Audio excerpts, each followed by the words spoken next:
One, we are recording episode 231 with none other than Larry Holcomb, author of Presidents and UFOs, which I absolutely love. I love everything ufology.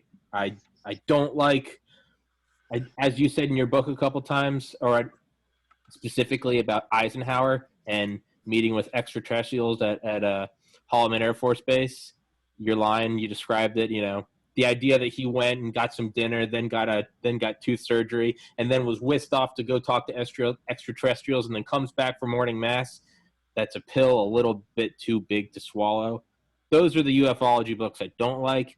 I love yours because it reminds me of Leslie Kean. It's as grounded and factual, and you end every chapter with, and this is just speculation. Well, thank you very much. That's Yes, what sir. I intended. Yes, sir.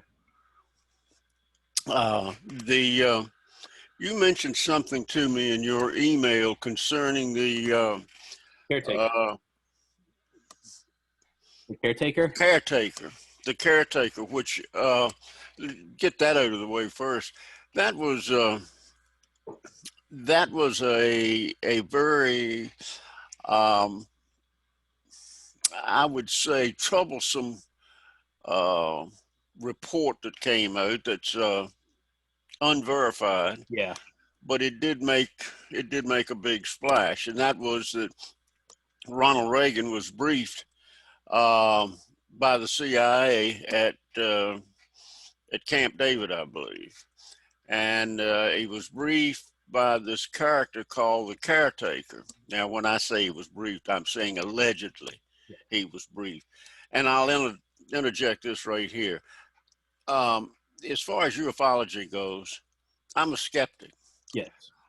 I believe without question, with the mountain of evidence that we now have, that Roswell was in fact an extraterrestrial event. Yeah. But there are some other fantastic stories that float around out there, not some, a whole lot, that I'm very skeptical of. And so I think I made that clear in the book. I'm not going to deny anything, but until there's enough fact, even if it's just circumstantial, I'm going to look at it with a sort of a crossed eye, if you will. Yeah. But anyway, as far as the caretaker goes, he was supposed to be the one that, for the CIA, that briefed Reagan. And on the extraterrestrials, how many races there were visiting us, and so on and so forth. I'm skeptical of that. It could very well have happened, but it's, and the thing that sort of got me, and the reason I did cover it, is that it did have a Reagan-esque tone to it. Yeah. The interview, the way the interview was conducted, it did seem very Reagan-esque. So I don't know. So I put that in the book.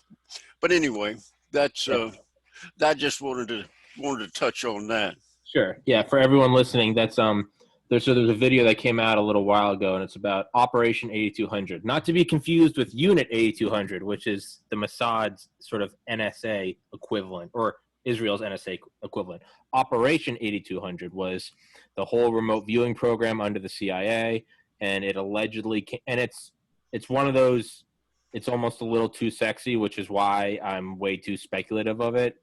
UFO sightings, something like the Phoenix Lights or the Hudson Valley, those are like, you can corroborate those.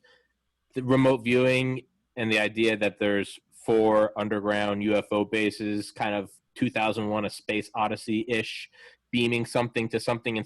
It gets a little too wild. But the thing that just triggered my mind was when I was going through your book, and it's, allegedly there's a man that's was in charge from 60 to, well, at least until Reagan, named the caretaker, who is the head of all, I guess, official UFO or ufology, extraterrestrial contact and UFO materials of the CIA. when he said caretaker, it just, more than anything, it jogged my, because I had just listened to that video, and it was the Joseph McMoneagle saying caretaker, and it made something link in my. So I sent you an email last night, not really thinking twice about it, but yeah, let's just get that out of the way. Your book, I would like to think that I am somewhat well read with UFOs. I would. There was a lot in there that I had not ever heard that I really appreciated, and it's right off the bat, FDR. That letter from FDR about celestial devices. That gave me goosebumps. It's for everyone listening. I don't want to pull up your book and play it on Audible because I'm afraid I'll get hit with copyright. Can you fill everyone in listening about the letter from FDR? What was it now? In chapter 1, there's you mentioned a letter from FDR, and I believe he's talking to Vannevar Bush, possibly Henry Stimson, but he's going on about these. It's right after you bring up the LA air raid, and you talk about how prior to the LA air raid, or maybe in response to it, FDR wrote a letter, and he's talking about a recovered craft prior to the LA air raid. LA air raid and this alleged craft, which I think you said Edgar Hoover said was in LA, or not, sorry, Louisiana. These are both. Oh, you're talking about the Cape Girardeau, Missouri crash. I think so, but it has to do with the FDR letter regarding the LA air raid. The whole thing of which is the important part is it's 5 to 6 years before Roswell in 47. But it's FDR talking about, and the letter ends with, the narrator does a great job whenever he's reading as a different president or a prime minister or someone. He does the voice, he does their impression of their voice, which is fantastic. He does Nixon, Clinton, he does Churchill, but he does FDR, and he's reading it and he's talking about, I disagree with the idea that we should share this technology with our allies, the Soviet Union, and instead that we should keep this to ourselves because the power held within this celestial device, we can go in, he says something along the lines of, we can research it fully after the war. First, we need to win the war. And he even mentions that first we need to win the war and complete the atomic program. So it's not just FDR's eloquent way of, because FDR would call an A-bomb a celestial device, right? But he mentions a celestial device, and it's in response to the LA air raid. I should have come prepared. I should have printed out that letter. I know the letter you're talking about, and when I think that was to General Marshall, I believe, that he told him at some point that when we are successful with the war effort, you will have all of the money and resources you need to, I'm paraphrasing, to go into this matter in depth, or something along that line. But I can't recall the letter, the word for word, but I think he did refer to a previous wreckage discovered in that, and if that's the case, it would have been, I think, the Cape Girardeau event of 1940, I believe it was, and the Reverend Huffman, that his granddaughter later spoke about. But anyway, the letters that we have are not official letters. I mean, as such, they're not authenticated. Sure. They've been worked on by Dr. Robert Wood and his son Ryan Wood. Dr. Wood was worked for McDonnell Douglas Corporation for, I think, about 40 years. And he became very involved with the extraterrestrial matter. And when he retired, he took up the position that he wanted to get all of these letters, all of these documents that had been collected and go through them to authenticate them.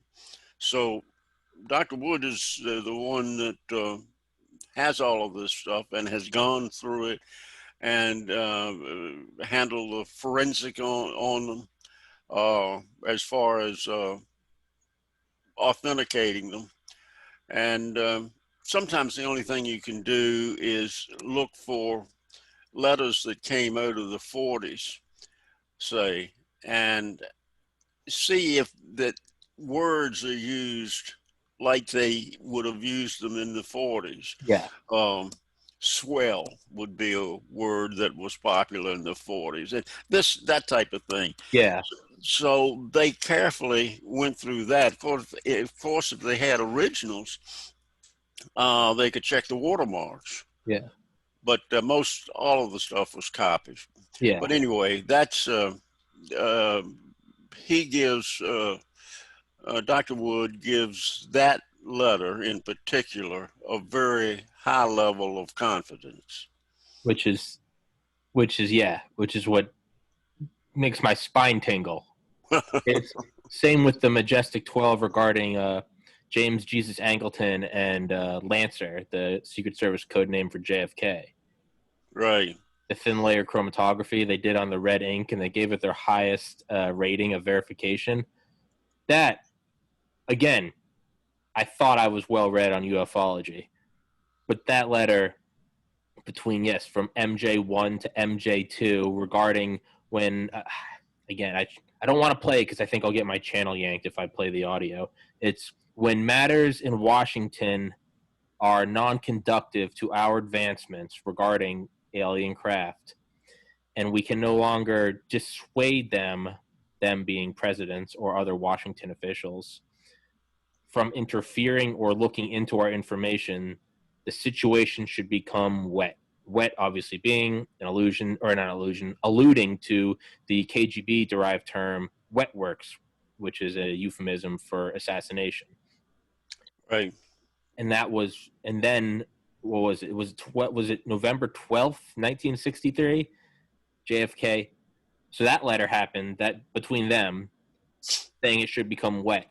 After that letter, JFK, I don't remember how long, I just remember chronologically it's after that, there's a letter from JFK requesting information on UFO for both NASA, or I guess it was NACA, and the White House. And 11 days later, the situation becomes wet in Dallas, Texas. Yeah, that's again, speculation. Yeah, Bob Wood gives that group of documents, memos, are called the Byrne Memo. Yep. And that's if that memo is accurate, if it's true, that's about as explosive a document as we have, because that would tie the government into the assassination of President Kennedy, because he was going to release to the Russians, to the Soviets, what we had on UFOs, what we knew about UFOs. And of course, the Russians were supposed to do the same in return. And Kennedy's idea was that a year or so earlier, we had gone into a condition. I don't know I can't recall the various levels of condition red or what have you for the military, because a group of what was thought to be missiles were traveling at like 18,000 miles an hour, somewhere heading toward the Arctic Circle or in that area. And we were sure that it was Soviet missiles. Well, fortunately, we found out that they weren't. Yeah. Soviet at all, because the Soviets, they saw the same thing. Yeah. Excuse me. No, you're quite all right. Yeah, it's the military dropped to a lower DEFCON level because they saw this wave of what would at the time have been one of the things we were scared of in all thermonuclear war. Was one idea was the boob attack, BOOB, bolt out of the blue, just a random Tuesday at 11 in the morning, just fire 30,000 nukes, right?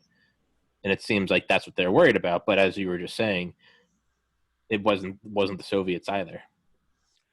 No, they were UFOs, unidentified flying objects. But they were. Now, that doesn't mean, of course, as people always identify UFOs as meaning they're extraterrestrial. That's not the case. They're just unidentified objects. So, but in any case, that's what they were. Kennedy was worried that a mistake like that could happen again. Mm-hmm. And he wanted to have a relationship with the Soviet Union to prevent a catastrophe, which, of course, it would have been. Yeah. So anyway, that's how that occurred, and so that's the thought behind Kennedy's thinking and the reason for his assassination. Mm-hmm. That's speculation, but a lot of parts or pieces of the puzzle do fit together. Yeah. And we know that the intelligence agencies were not at all happy with what Kennedy wanted to do. No. Understandably. Yeah. So anyway, that's the conspiracy theory. One conspiracy theory behind the Kennedy assassination. Yeah. Yeah. It's something Dan Carlin mentions in Dan Carlin's Hardcore History podcast, which is fantastic. He does one on the Cuban Missile Crisis, and he talks about how JFK was. This is I'm quoting like a quote of a quote of a quote of a quote. Dan Carlin said that JFK said he had read a book. I don't remember. It's something has the book has August in the title, but it was written after World War I, and it was between these two generals, and they're saying, how did it all happen? And they said, if only one knew, because the entire World War I, it's painted as this thing that we kind of stumbled off this cliff in the night, and it was like once it started, it couldn't be stopped. And Kennedy, quoting that book to I think McNamara or possibly LeMay or maybe even Bobby Kennedy, was whatever comes of this crisis in 100 years, and whoever remains whatever remains of civilization, I hope that they don't look back to 63 and say, how did it all happen? And say, if only one knew. So it just goes to paint that Kennedy did have that fear of this thing sort of just stumbling into it. And what would be a greater fear than a group of objects coming at 18,000 miles over the horizon, 18,000 miles an hour over the horizon? It paints it perfectly. And right. Yeah. And you also noted in your book, it's back to back, right? Because Kennedy wanted to share this with the Russians, but Eisenhower was also optimistic, right? Overly optimistic about, or not overly, he was relatively to everyone else, he was more optimistic about they don't have to be our sworn enemies. They don't have to be the boogeymen, right? And it seems that to the intelligence community, and again, I know I'm word vomiting right now, but I love your book, talks about the sort of mindset of post-World War II secrecy. And you said that it was responsible to keep it quiet because the global mass psyche, the mass consciousness was very, very fragile. 85 million dead, the whole world turned over, 2 atomic bombs, and now 2 years later, some UFOs are showing up. The presidents were like, hey, let's just, let's put it in the closet for a decade and then we'll bring it out. But it seems like it kind of took off, and what started with good intentions, we see it snubbed to Eisenhower and to John F. Kennedy. No, we're not going to share this with the Russians. No, this can't be this isn't going to be all, the land of milk and honey. This is going to stay quiet. Yeah, well, in the early years, with Truman especially, and Truman was dead center in all of this. And I think if Majestic 12 is true, if there was or is still a Majestic 12, it's probably not called by that name, but Truman set that up. Truman was the one that set up the CIA. That was during the, pardon me, my mind escapes the. It was all 47. Yeah, which established the Air Force Yep. as an independent agency or independent arm of the military rather than being part of the Army. And so Truman, the presidency, had great control. In fact, I think the presidency was at the peak of control then. But as this UFO issue grew, also growing with it was greater control by outsiders and greater money. Large amounts of money became involved in the whole UFO issue. And slowly the power was taken away from the executive branch, just slowly drained off the executive branch and taken over by the intelligence community and this is a big one, and the industrial part of the country, the military industrial complex. Yeah, and and they have a great deal of power now. I think the industrial people carry or handle intelligence better than even our government does. Absolutely. Private corporations, proprietary knowledge, they're lock and key. That stuff disappears. Yeah. Yeah, the military industrial complex is extremely powerful now. And one reason is they've been given such high level, top secret, above top secret information has been turned over to them, and which eliminates the government for being coming under the Freedom of Information Act. Yep. So this is held by the like people like Bob Bigelow Aerospace, who's a major player in all of this. So that's what you have. You've got, anyway, going back to the point, the power was taken away from the president or the executive branch. Eisenhower saw it. And I think it's clear that when Eisenhower was talking about the influence of the military industrial complex, that's exactly what he was referring to. Absolutely. Then, let's see, Kennedy came to power. We know that story, what was going to happen there. Johnson came in then to power. And I think that's really when the intelligence community and the military industrial complex really started taking over, because this is just my opinion. I think that Johnson had a good idea of what happened to Kennedy. Yeah. And I think he was scared to death of the subject. He didn't want any parts of it. Okay.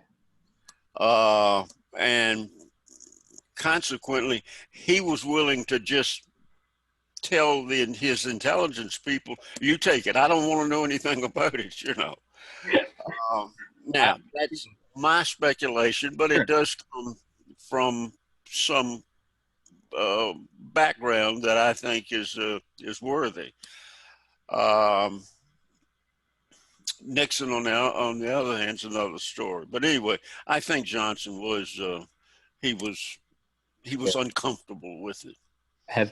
Do you remember the and just so you know, for this podcast, as I say with everyone, don't worry about staying on topic or staying on a string of thoughts. Just let it all out. There's no agenda. We had no chapters. We don't have any talking points. Just let it all fly out. Right.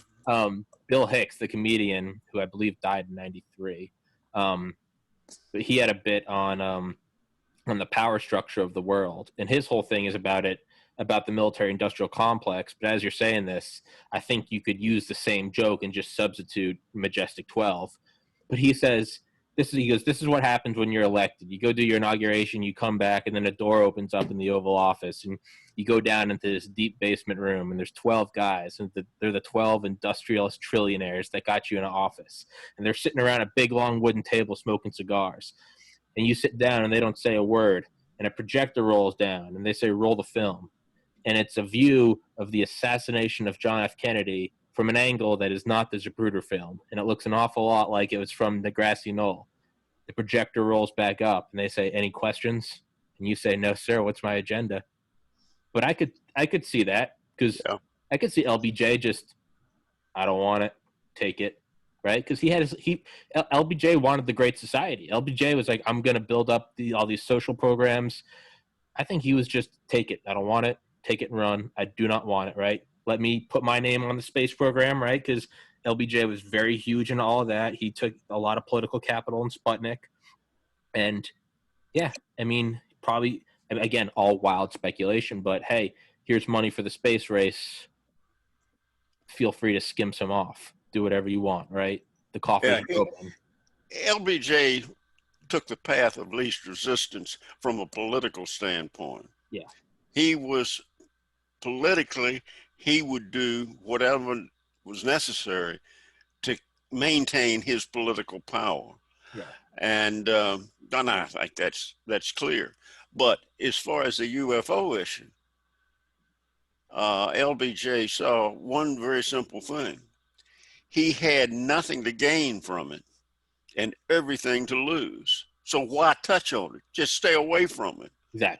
Exactly. There was nothing. You're right. There's nothing to win. It was a game of Russian roulette, but you're already a billionaire. It's like, what am I betting? Right? Yeah. Yeah. Yeah. I was gonna say, and I don't know how factually correct this is, but I'm pretty sure it is. But again, all speculation. To bring it back to Eisenhower, didn't Eisenhower request for a briefing on what was going on at Groom Lake? And when he was denied, he threatened to invade the Nevada test site with the First Army. Well, Eisenhower, Tommy, we all have to understand that as a military person, and from his role as Supreme Commander for Allied Forces, he was strict. He was on security. In fact, he relieved from command one of his good friends from West Point days. That was also a general, a brigadier general, major general, whatever. He relieved him and sent him home, and reduced his rank because he found out that this general had been in a bar, had too much to drink, and started talking about the invasion of Europe. Yeah. And really didn't say anything that, from what I've read, that was totally out of line. But the fact that he was talking about the invasion of Europe, as far as Eisenhower was concerned, was off limits. Yeah. And so he relieved him and sent him home, and I think reduced him to a colonel. So that's the point being, in the Eisenhower presidency, as it relates to UFOs, or really to anything of a classified nature, it's very difficult to find solid evidence because he was so attuned to security that he just didn't talk about things. So with Eisenhower, you have to put together a lot of pieces of the puzzle to find out what's really accurate and what isn't. Because I tried to get some documents from the Eisenhower library, and the documents I wanted had been redacted, and I couldn't get them. But that's not unusual. I did the same thing. I spent several days in the Johnson Library trying to find documents on a number of things. Primarily the Kecksburg, Pennsylvania issue, UFO issue. And so I made a FOIA request for his daily CIA briefing documents during that period of time. And of course, that was refused. But Eisenhower is difficult. And as I said, you have to, in so many cases, you just have to use your own mentality to analyze the facts as they are, and then come up with a reasonable conclusion, such as you were talking about the 1950, I can't remember if it was 54 or 53, vacation in Palm Springs, where Eisenhower was supposed to have broken a tooth eating fried chicken or something. Yeah. And had to be rushed to a dentist. And people say, well, that's baloney. He was taken to Muroc, which was later Edwards Air Force Base, to visit with extraterrestrials and view their craft.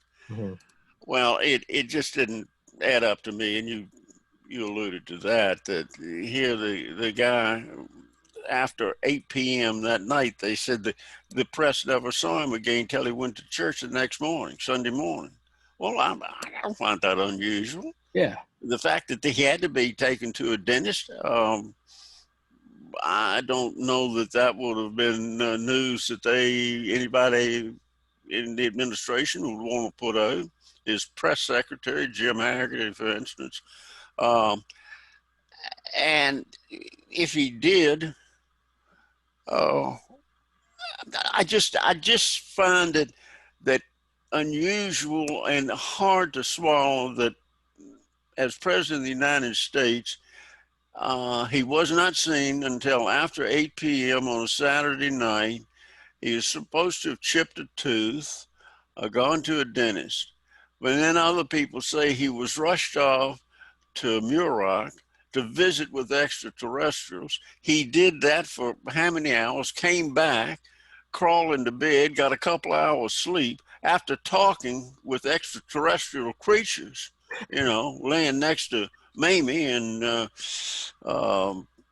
then get up and go to church within a couple of hours or so. And it just, that doesn't add up. Now, the following year, when he went bird hunting in Georgia, and he was missing for 48 hours, I think that story has some legitimacy to it. And I think that UFOs were involved in that story. Yeah. That makes some sense. But the the previous years, that story just, I could be wrong. Certainly, I could be wrong, but that just doesn't add up. It gets a little, it gets a little too tight. But to play devil's advocate, There's what now?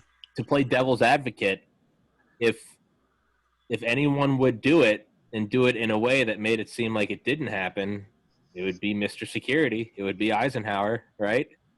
Well, that's very true. Just to play devil's advocate. I mean, didn't they drop they dropped corpses of fallen Americans who had already died from other battle wounds. They dressed them up in German officers. No, sorry, excuse me. They took them, put them in American officers' uniforms, and then put false D-Day plans in their breast pockets and left the corpses in France so that the Germans found them and were like, oh, look at this. We got these plans. Meanwhile, Normandy was going to happen. I mean, and as you said, relieved his friend. Eisenhower, he kept the lid shut. If anyone was going to do it, it would be Eisenhower. Hey, get this. They're going to think I went to get a tooth surgery, and then they're going to think I went to Mass the next morning. Again, I'm playing devil's advocate.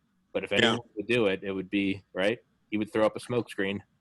Well, and he did a remarkable job with it, because when you think of the amount of troops and ships and the logistics of making the D-Day invasion of Europe, of France, it's incredible that it was done by deceiving the Germans as they did, using Patton as bait, having Patton command a fictional army. That was pure brilliance. Not that Patton liked it. But it was pure brilliance, because the Germans knew that Patton was our greatest field commander without question. And they did not believe that we wouldn't use Patton in the initial invasion.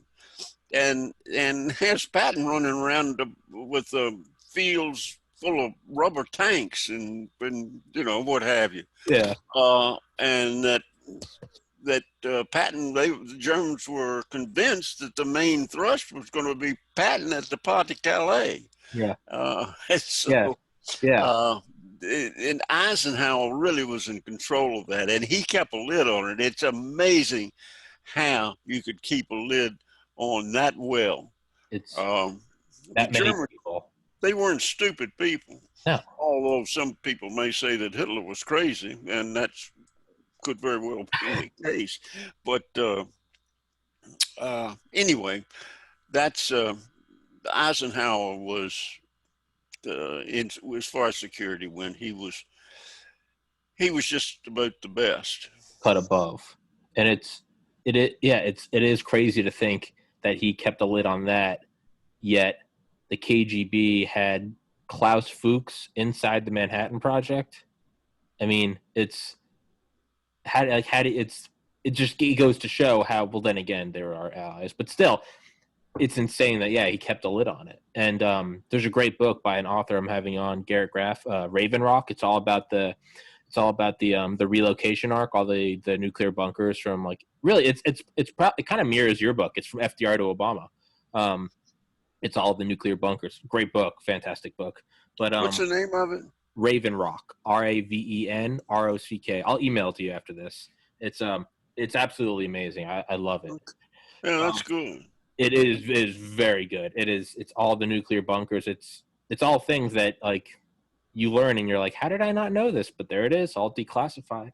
But he talks about the A-bomb, right? The Manhattan Project, and how few, and I believe you touched on this early on. You said people think the government can't keep a secret. They can, and they do keep secrets. The Manhattan Project, I think, probably the best example. Truman didn't know until, 8 days after FDR died? He didn't know about the A-bomb. When Truman was in charge of a corruption, I guess, committee, and they go into this in Raven Rock. You touched on this slightly. They go into it more in Raven Rock is searching, kind of sniffing out, because the coffers were open during World War II, the cash was flowing. A lot of people could have been stealing. So he was going around, right? They're finding, all right, they are producing tanks, they are building P-51s, whatever. Found a lot of money going into somewhere in Tennessee, but nothing coming out. What he didn't know is that he was on the trail of part of the Manhattan Project, or what they called S1. And as he got closer and closer, I believe it was Henry Stimson. It might have been General Groves. Someone approached him and said, "Don't go into this further. You are basically barking up the tree of something that only 3 men in the world know of. One is me, and one is the president, and there's another that you don't need to know." But they were talking about the A-bomb. But the fact that they held that to 3, and Truman didn't learn about it until he was president, and Congress didn't learn about it until there was a blinding flash over a city, to me that says that they, like you said, they can and will keep secrets. And to me, it's they would never be able to keep aliens under wrap or UFOs under wrap. I think they absolutely could, and they absolutely would. Well, you touched on something that is a great interest to me, and that is that the government can keep secrets. They can't keep political secrets. Yeah. Because you got 2 parties or more. Yeah. Then each one wants to get the other one. So political secrets are almost impossible to keep. But military secrets are something else again, and they can be kept. Yes. And they are kept. Yes. And an interesting side point, talking about the Manhattan Project.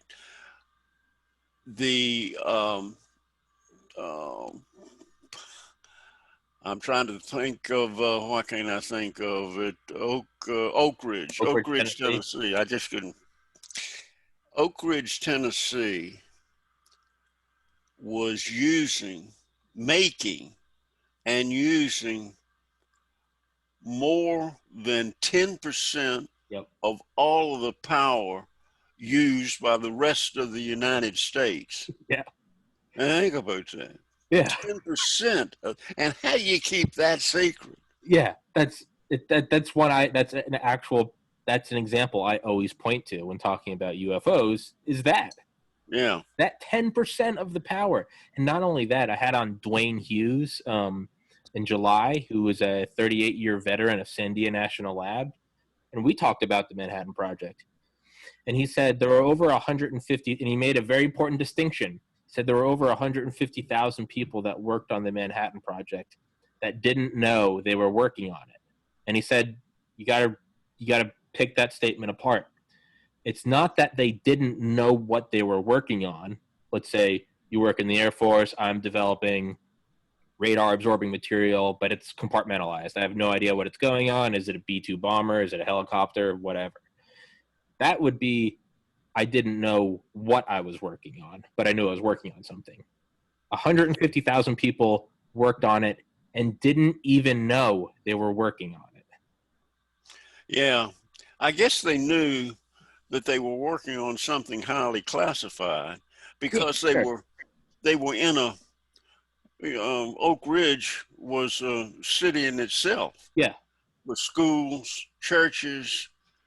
I don't think that people were allowed to leave. No. That. I don't think they were allowed to leave Oak Ridge while they worked there. They weren't. And children, everybody, they remained in that they were locked city. In. Yeah. So that's really amazing. But anyway, the government can keep secrets. Richard Rhodes is Richard Rhodes, I think. It might have been Bill O'Reilly in his book Killing the Rising Sun. But they're talking about like the actual, because you have Sandia, you have Oak Ridge, Tennessee, Lawrence Livermore, and you had all the places where they were making the enriched fissile material. But out in Nevada, where the core of the scientists were, where they were a lot like the Japanese internment camps. They were in their own little town. They had a church right? They had maternity wards. People were having babies. Actually, birth weight was really high.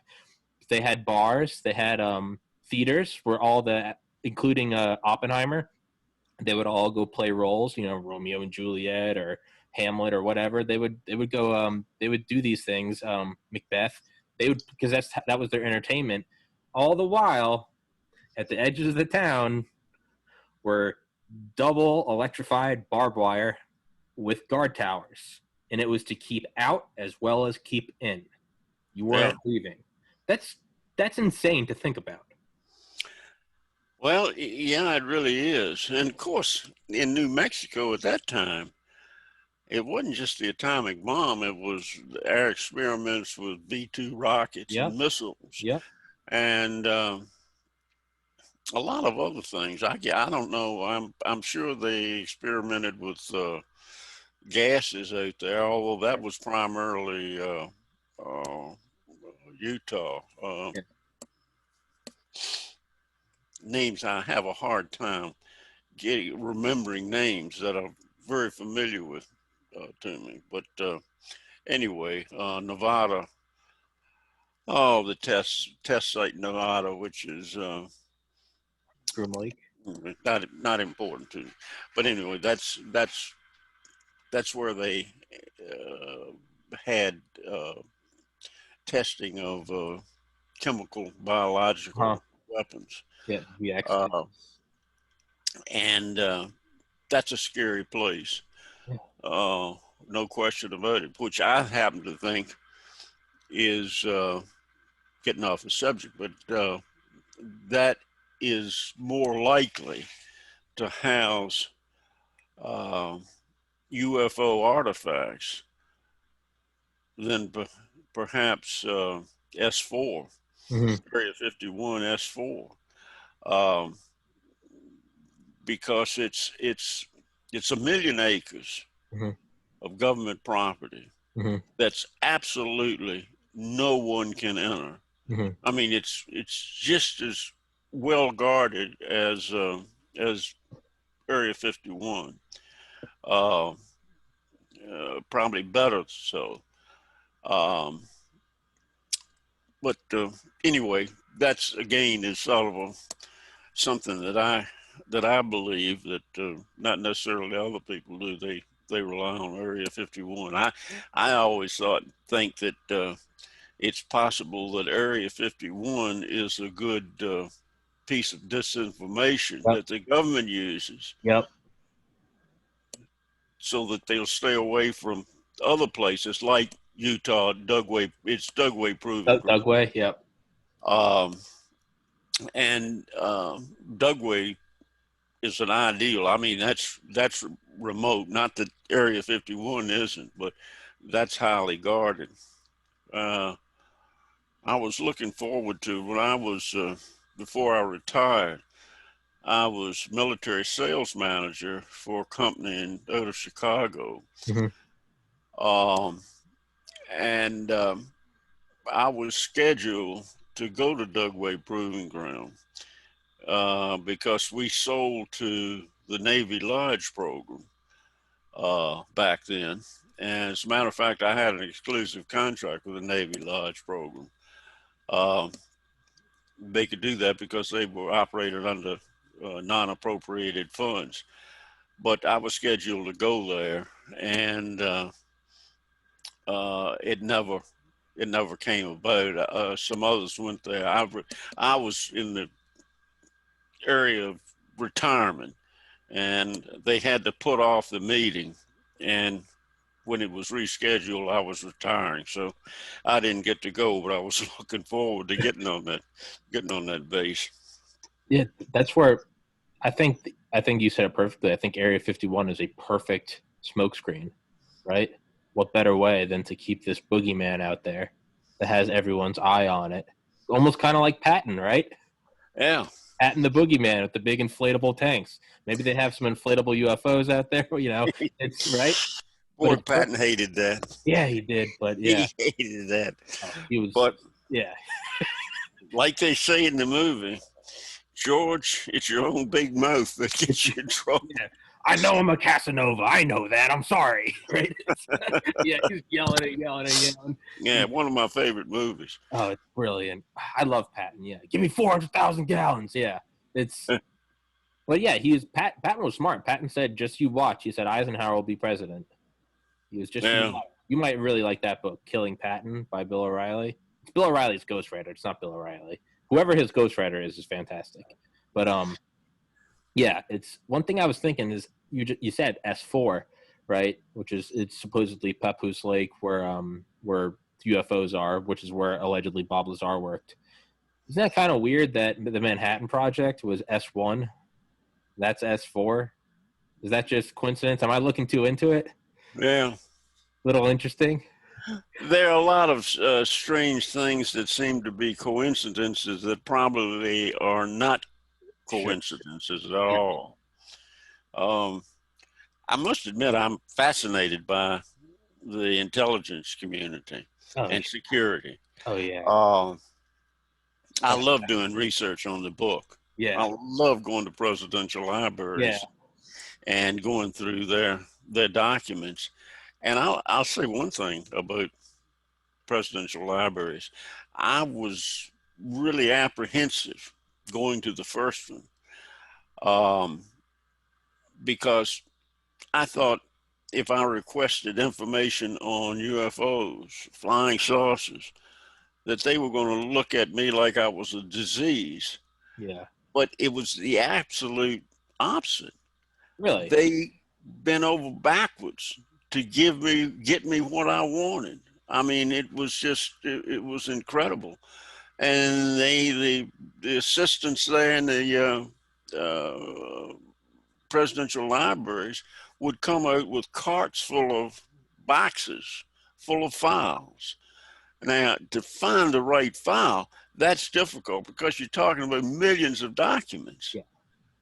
But going through the files, you really could come across some very interesting things. Like I said in the book, I found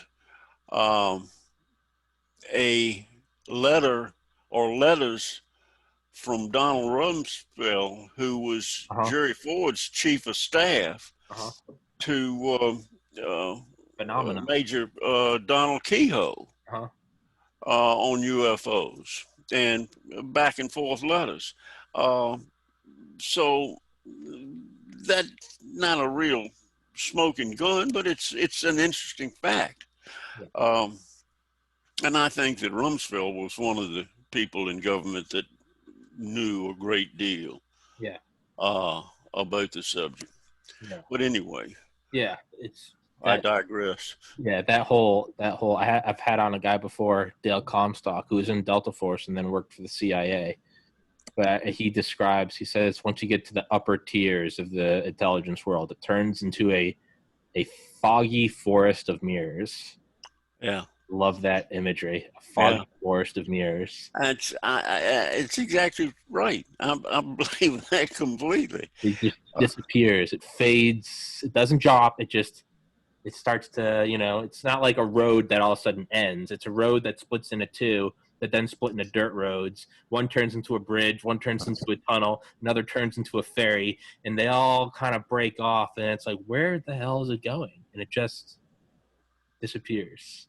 It's brilliant. One of the, and we are skipping around now. One of the, Who cares? I don't know. Do whatever we want, man.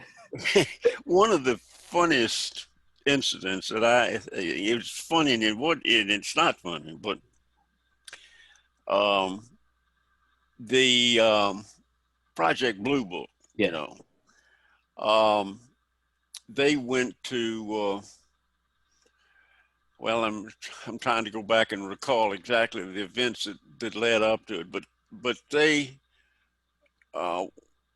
were involved in having an outside agency study the UFO issue and make a report back to Blue Book or to the government.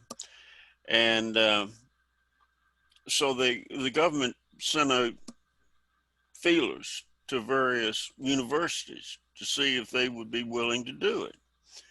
And they were turned down by a number of Yep. universities. I Yeah. think Harvard, Northwestern, USC. Yeah. And finally, the cash-starved University of Colorado, Denver, said they would do it for $50,000, $500,000. Yeah. That's what they were going to pay the university to do, Yeah.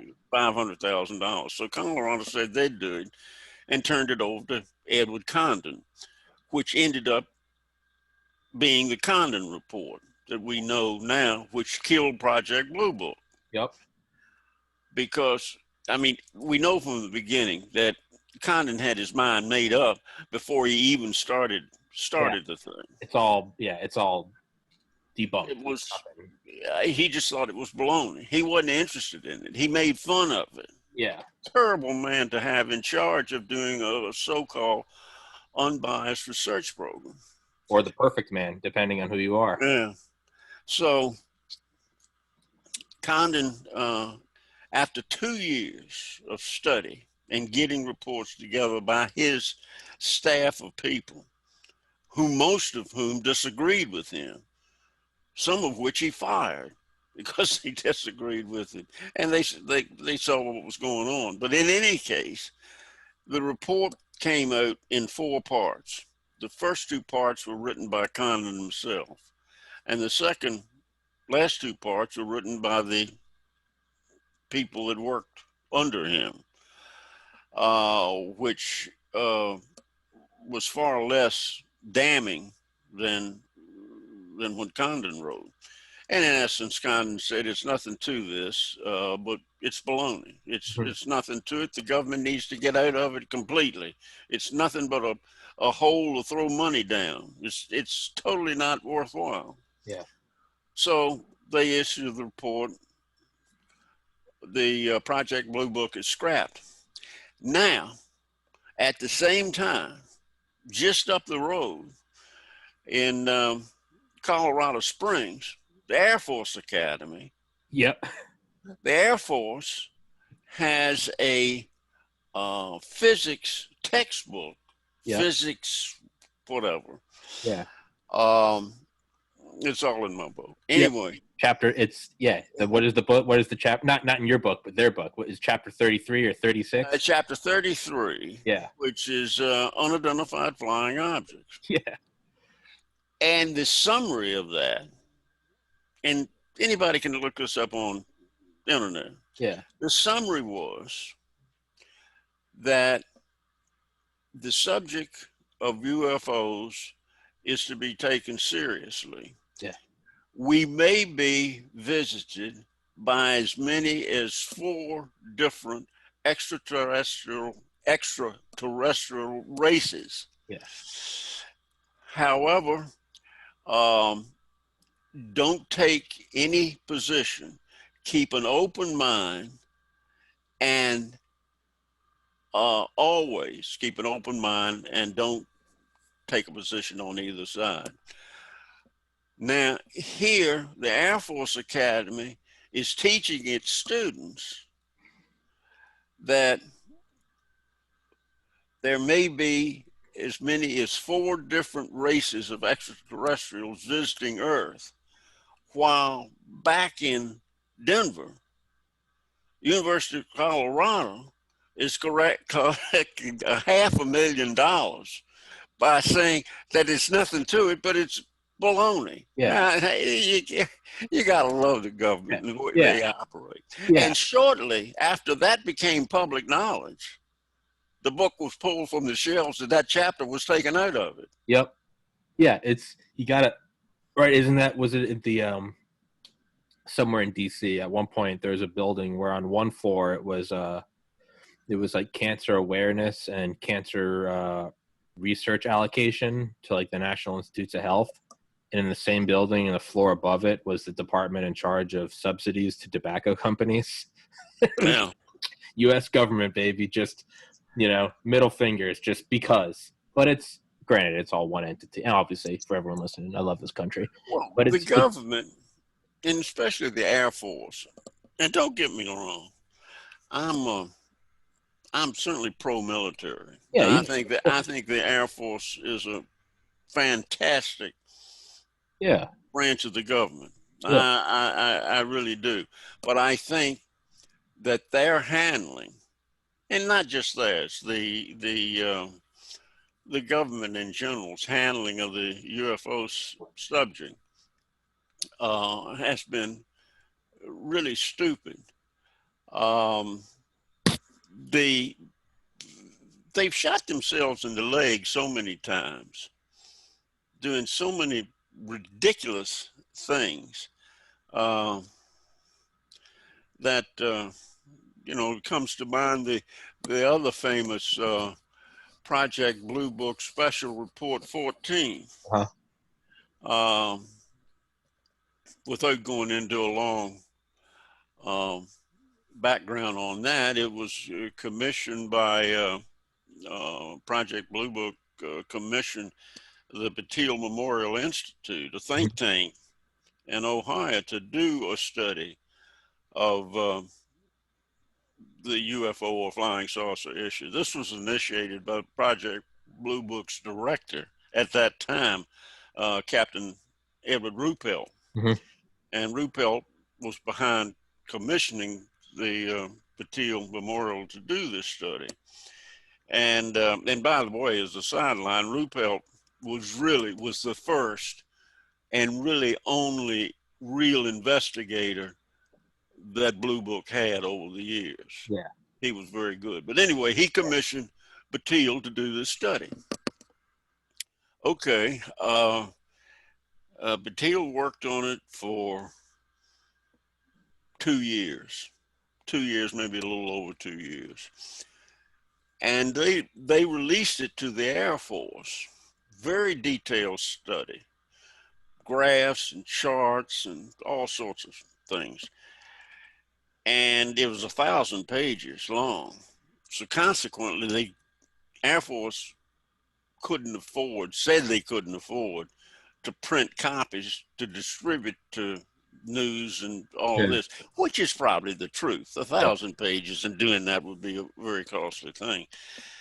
But uh, then Secretary of the Air Force Donald Quayles had a press meeting, called a press meeting, and to discuss this report that had just been released. He didn't say the report was made by Batille Memorial Institute. He really made it sound like the report was the Air Force had done it themselves.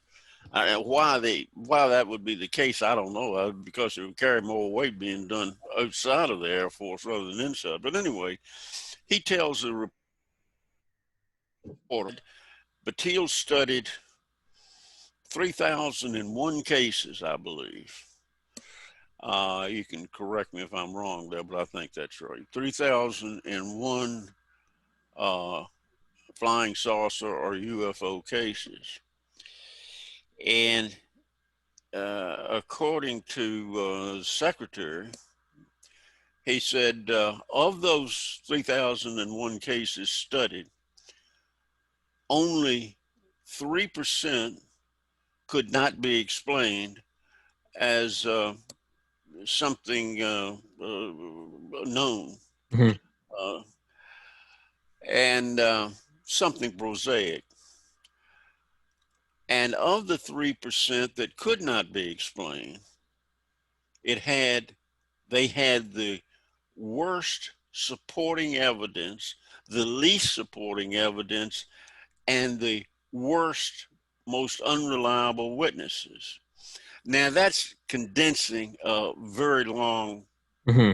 thing going into this that goes into this report. That's terribly condensed, and anybody that wishes to do it can go online and find Project Blue Book Special Report 14, and they can read all 1,000 pages online. It's right there.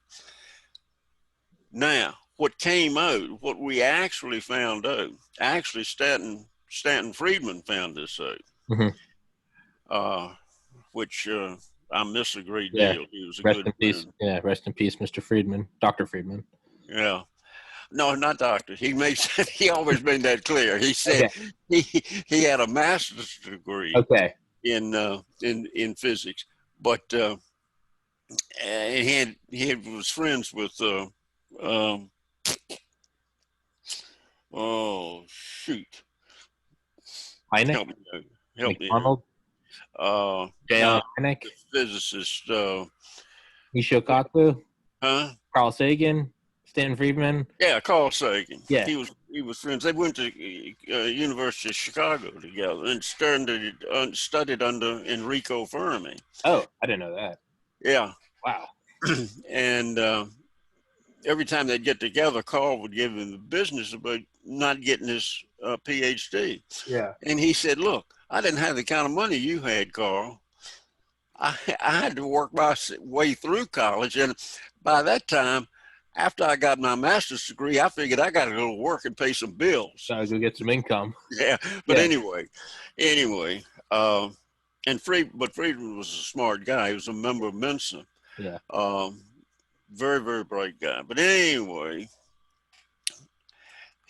Friedman got a copy of this Blue Book Special Report 14 and went through it.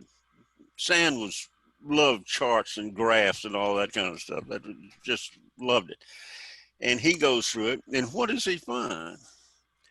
He finds that Secretary Quills has lied his rear end off.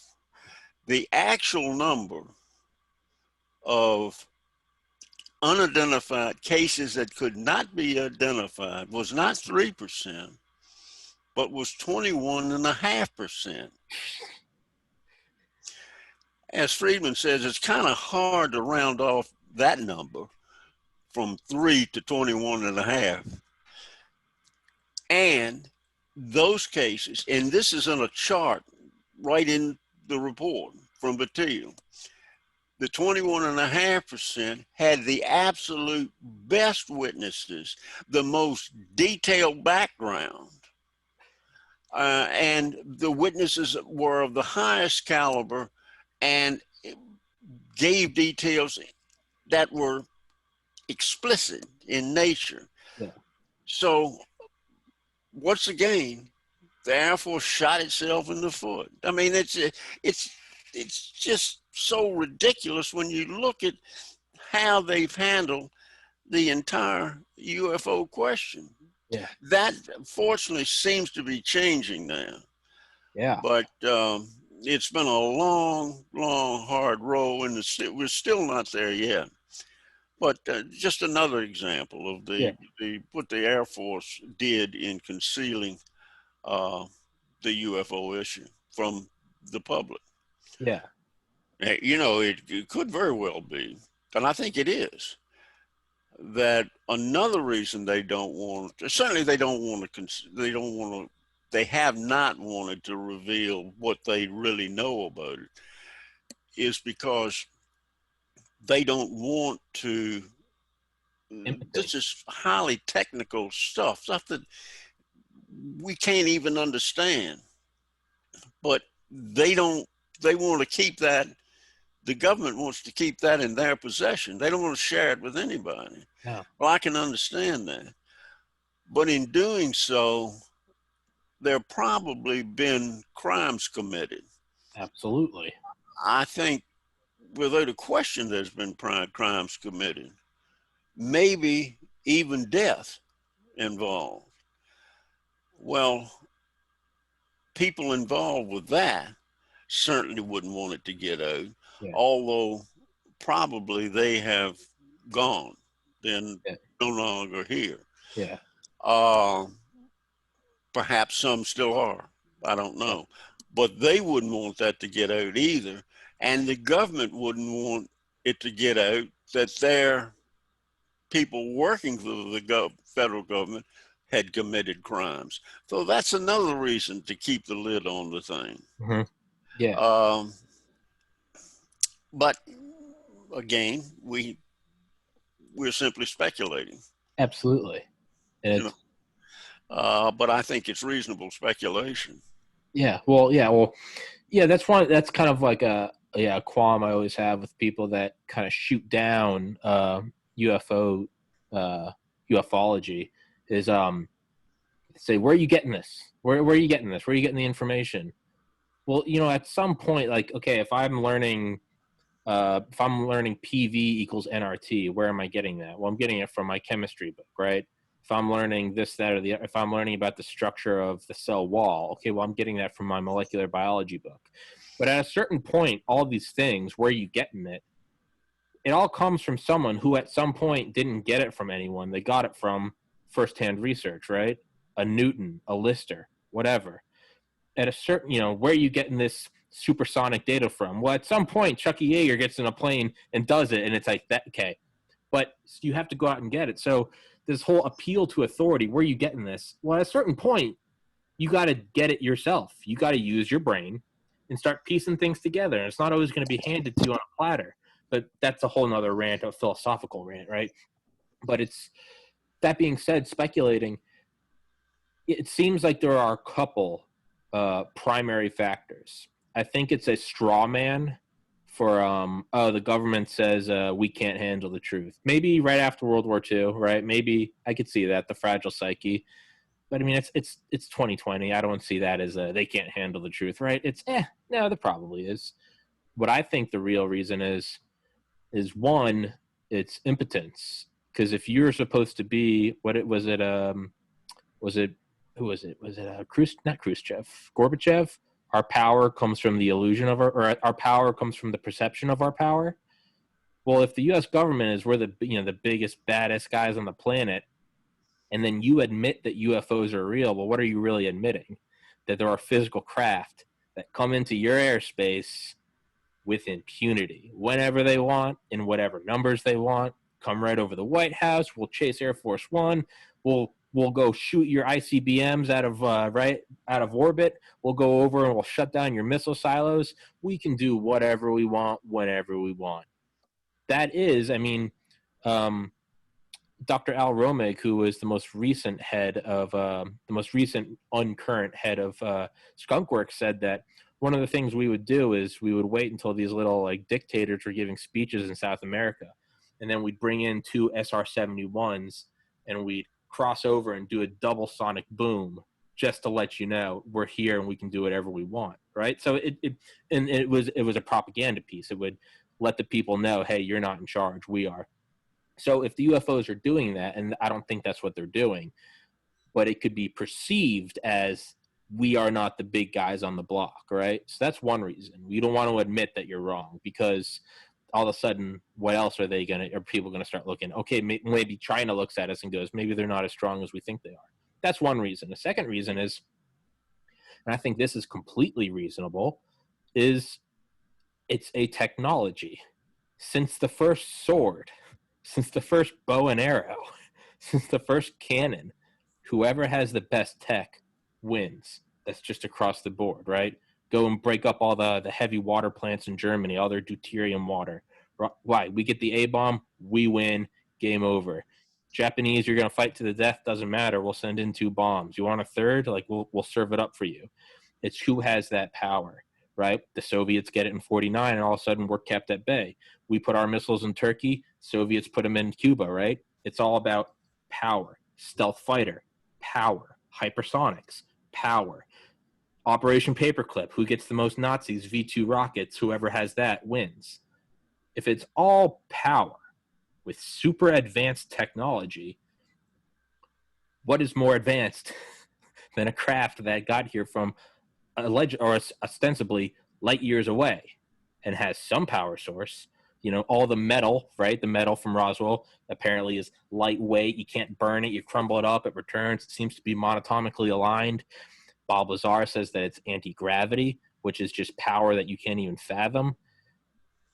If these are true, to me, that makes absolute sense. It'd be like, what if an atomic bomb fell out of the sky in 1905 and we still didn't know how to use it, but we could see what it could do? The first thing we would do is put it in the middle of a desert and then make that the most inaccessible place in the world. because we don't know what it does, but we'll be damned if we let anyone else find out before we know. That's what I think it is it makes so much sense that, and then to play into your theses, what would happen? Private industry would take it over, right? And then they would start locking it down. And if they somehow reverse engineer that, are they going to pick up the phone and Pentagon, hey, we figured it out? Or are they going, ooh, we're now the bee's knees. We know how to make whatever, light faster than light technology or 0 point. We know how to do this now. No, you're the big one on the block now. Now you're the best corporation. You just keep that quiet. Keep it sealed. FOIA doesn't apply to you. I know I'm going on a little bit of a rant, but I think there are some very reasonable explanations for why it would be kept secret. Oh, I think you're right. I think, and there are several, and as you brought up, for the government to come out and admit, the military to come out and admit that there are vehicles that they don't know where they're from, they don't know who they are, and they can fly at will in our sovereign airspace, and we can't do anything about it. That's another reason to keep the lid on, because people really don't want to hear that we're defenseless against these things. And make no mistake, Tommy, and I think you know this well, the fact that they exist is now a fact. Yes. It's an acknowledged fact now, except for people that think the earth is still flat. Well, earth is flat. Yeah. The fact that they exist, the government has admitted it. Yep. Yeah. The film released by the Navy. Yep. That forward-looking infrared. There it is. It's I mean, there are marvelous things happening now. Yeah. And I don't know what's behind it, but I like it. I love it.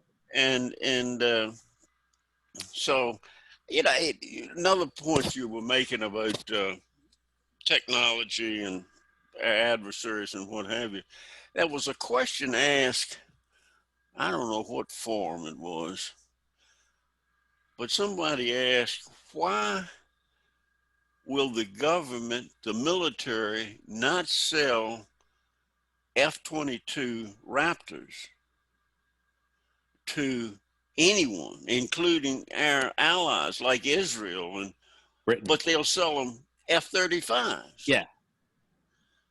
And the answer was simple, but it did surprise me a bit, and it made all the sense in the world. The F-22 is a tactical weapon, they say, and I'm not sure how that works into the scheme of things. The F-35, although a newer aircraft, doesn't have what the F-22 has, and that is the F-22 is superior to any other aircraft in the skies, any other aircraft by any other maker or government. Yep. Meaning we control the skies. The F-22 controls the sky. If we have F-22s up, we're the winners. Yeah. Period. They're not going to turn that technology over to friend or foe. No, absolutely not. So that's, I think, is an interesting point. I used to wonder, why are we selling all of our high tech F-35s? Yeah, right. Yeah. That's why. It's because they're not the best. That surprised me, and I like the answer too. Yeah. But it makes perfect sense, right? Because you see F-35s on British aircraft carriers. I think Australia has some. Why are we giving them away? It's because they're good. They're not the best, though, right? Why don't we? Hey, does anyone else have a B-2 bomber? Nope, right? We don't give them to anybody. I think we give U-2s to South Korea so they can look at the DMZ. Yeah. We never gave them an SR-71, right? Certain things you just don't know.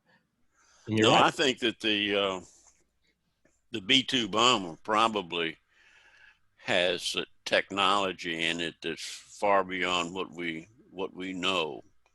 The stealth bomber. Yeah, I had on a former B-2 pilot, episode 161, Brigadier General Robert Spaulding. We didn't talk about that. We talked about a book he wrote about China, but he flew the B-2.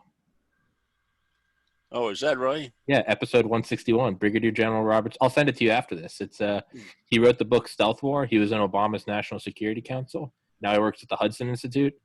But yeah, it wasn't about the B-2. I asked him about it at the end, and he said it's the most lethal weapon system ever. But yeah, let's go into that B-2 bomber.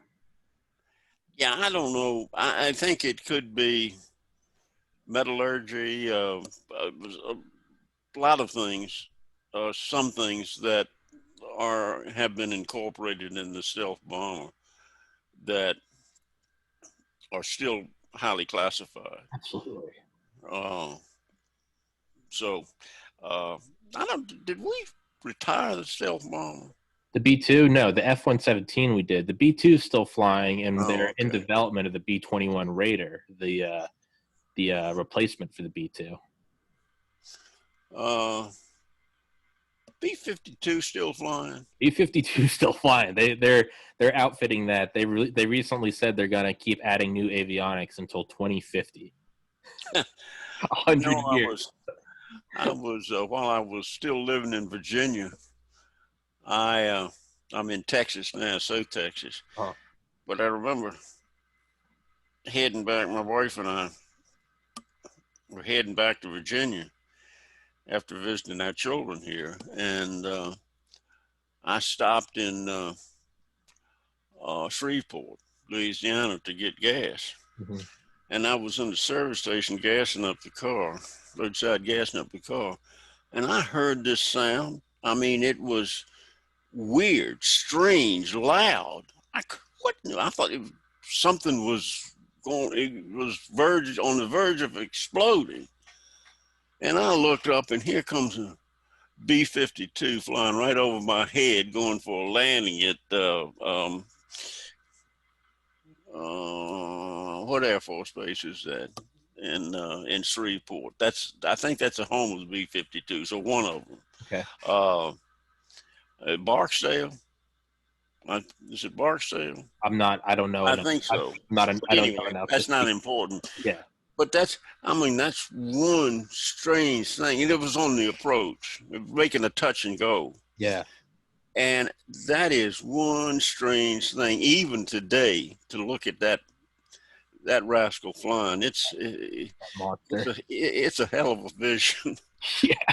That thing is that and the B-36, right? That is a monster as well. Yeah, the B-52s are insane. The B-2s are crazy. The B-2s look, if you ever watch like a video with them, you just see them kind of coming from a distance. They look eerie.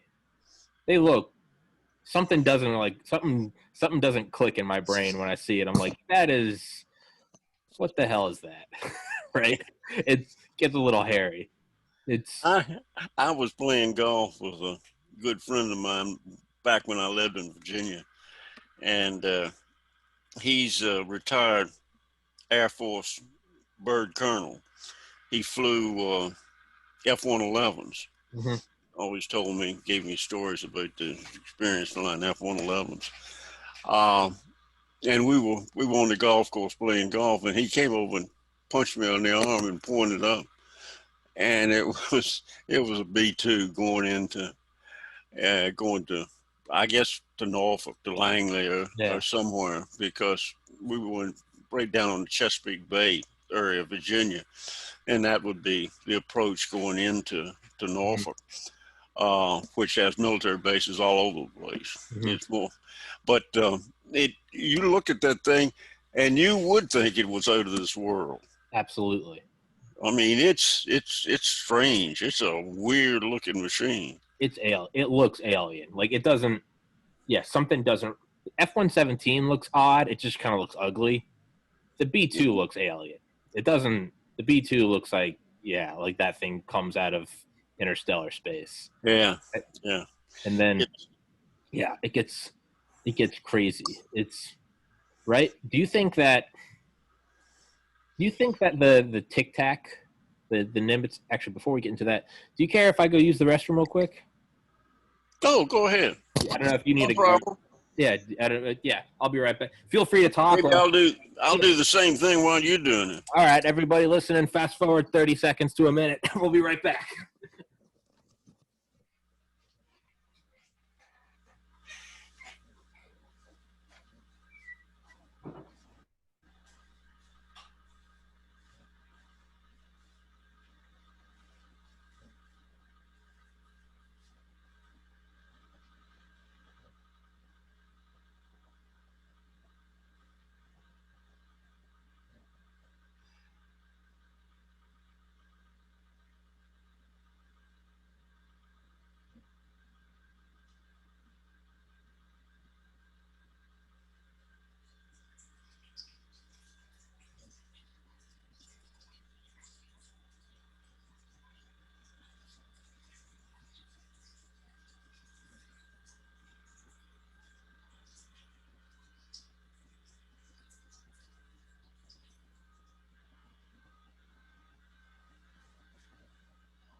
And we are back.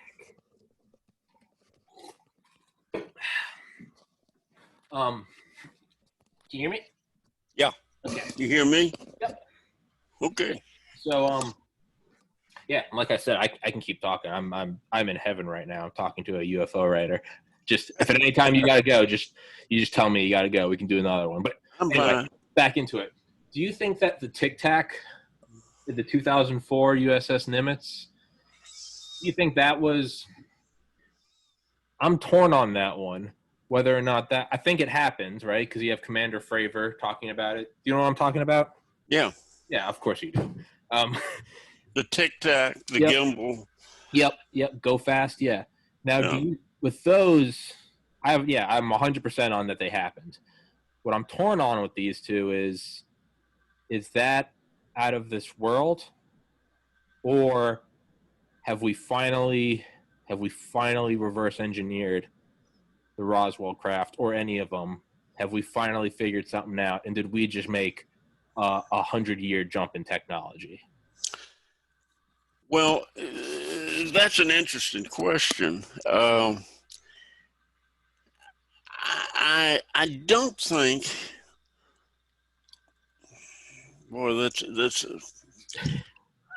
tough to go out on a limb here, but Hey. I think we made some tremendous strides, but I don't know that we now have anything that can accelerate from um 60, 70,000 feet, whatever the thing was, down in a second or two Yeah. to sea level. Certainly we haven't developed anything that can do that with a human inside of it. Oh, absolutely. Yeah. No, I don't mean that. I mean, but imagine. But could we develop a machine that could do that? I guess it's possible. I think it's a little bit outside of the envelope, but it's, in this subject, I don't rule anything out. Yeah. But I think it's unlikely that we would be doing that if it was something that was extremely secret, which this would be, in front of a bunch of witnesses, even though they were naval officers and enlisted men, if they wanted to keep it quiet. It's just like people that say all UFOs are either misidentified or they're secret government vehicles, operations. And my comment back is there's no doubt that some are, but there's also no doubt that some aren't. Mhm. because secret government developed platforms, aerial platforms, would not be out playing cat and mouse with a civilian airliner, Yeah. as they have done. Yeah. Alaska, JAL. Yeah, they have done a number of times. And that just doesn't make sense. That's not going to happen. That they would be flown in airspace that's strictly prohibited, Hmm. um, like Area 51. And my friend that I was telling you about, this bird colonel, um, when he was flying F-111s, excuse me, he knew, and they did a lot of desert flying out in the Southwest. Um, but they knew they could not enter the restricted Yeah. airspace around the Nevada test site. Yeah. I mean, that was an absolute no-no, that Yeah. you get yourself in big time trouble Yeah. The if you did it. So that would be the place that you test these aircraft, yeah. uh, I would think. Now, maybe because it was Navy ships, and you know, maybe they had some program that they were testing. I don't know. Mhm. Yeah. But um, I still think the best explanation uh, is that they are extraterrestrial of some nature, Sure. whether they're manned or unmanned, Sure. or being occupied or being unoccupied. Yeah. It, So that's my take. yeah. It's yeah. I was gonna say at the Nevada test site. Yeah, I remember watching a documentary and they're talking about all the obviously all the airspace at the Nevada test site is highly off limits. But then even for the test pilots within the Nevada test site, the Area 51 airspace, which is called the box, that is off limits to them.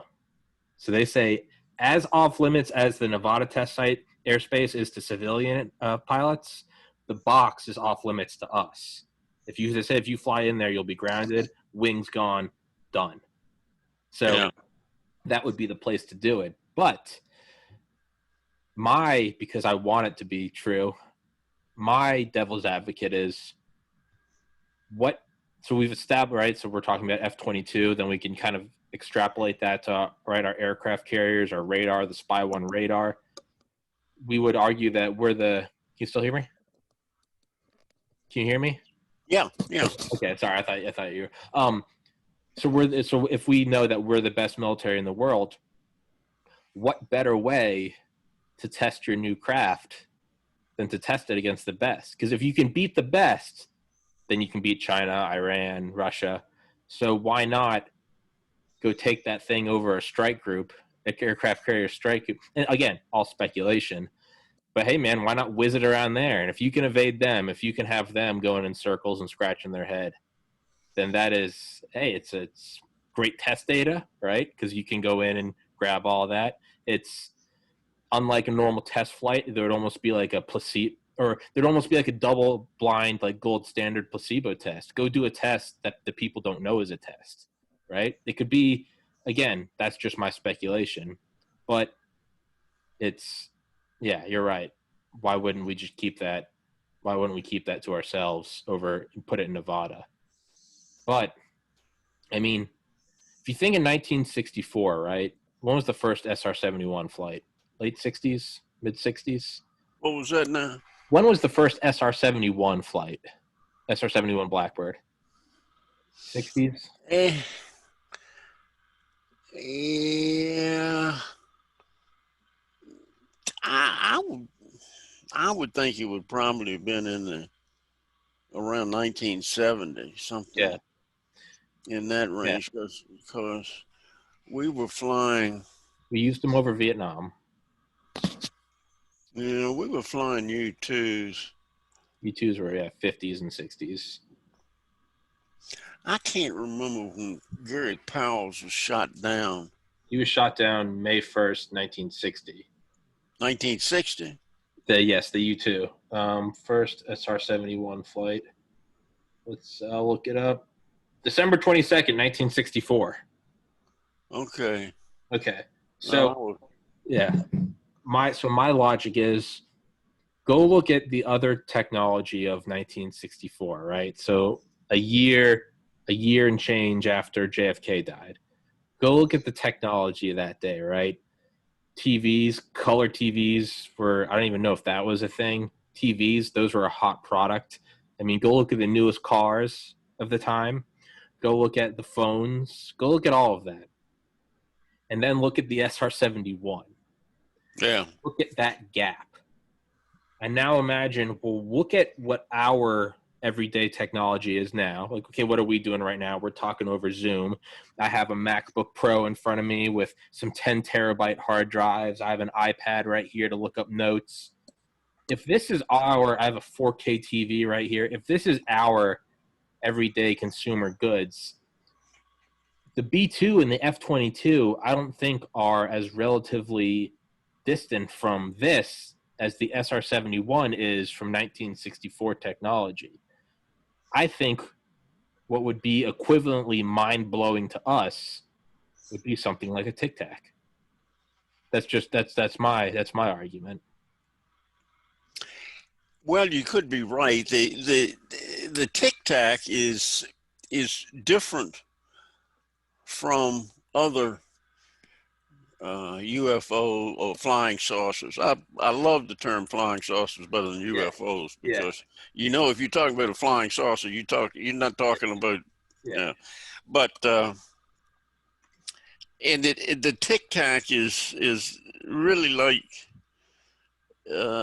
nothing I've seen, and it go back to well, not back to, but go forward from that. That was what 2004, I believe. Yes, sir.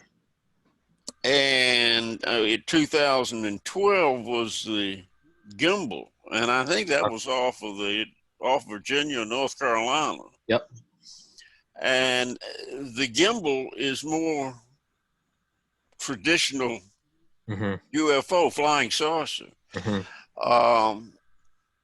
And of course, that did some miraculous things too. I don't know what the speed was that they calculated that when that thing finally took off, took away from the camera. Yeah. On the F-18. People say the gun camera. I don't think it wasn't a gun camera. It was it was a targeting pod. Forward. Yeah. But anyway, when that thing took off and just shot off the screen, boom, it was gone. So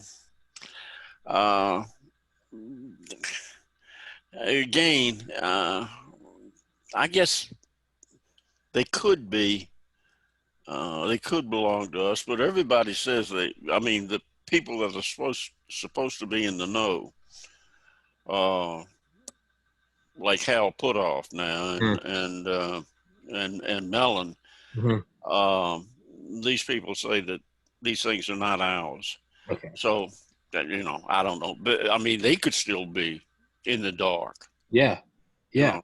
It doesn't make any difference what your position is or how many stars you got on your shoulder. Yeah, they don't care.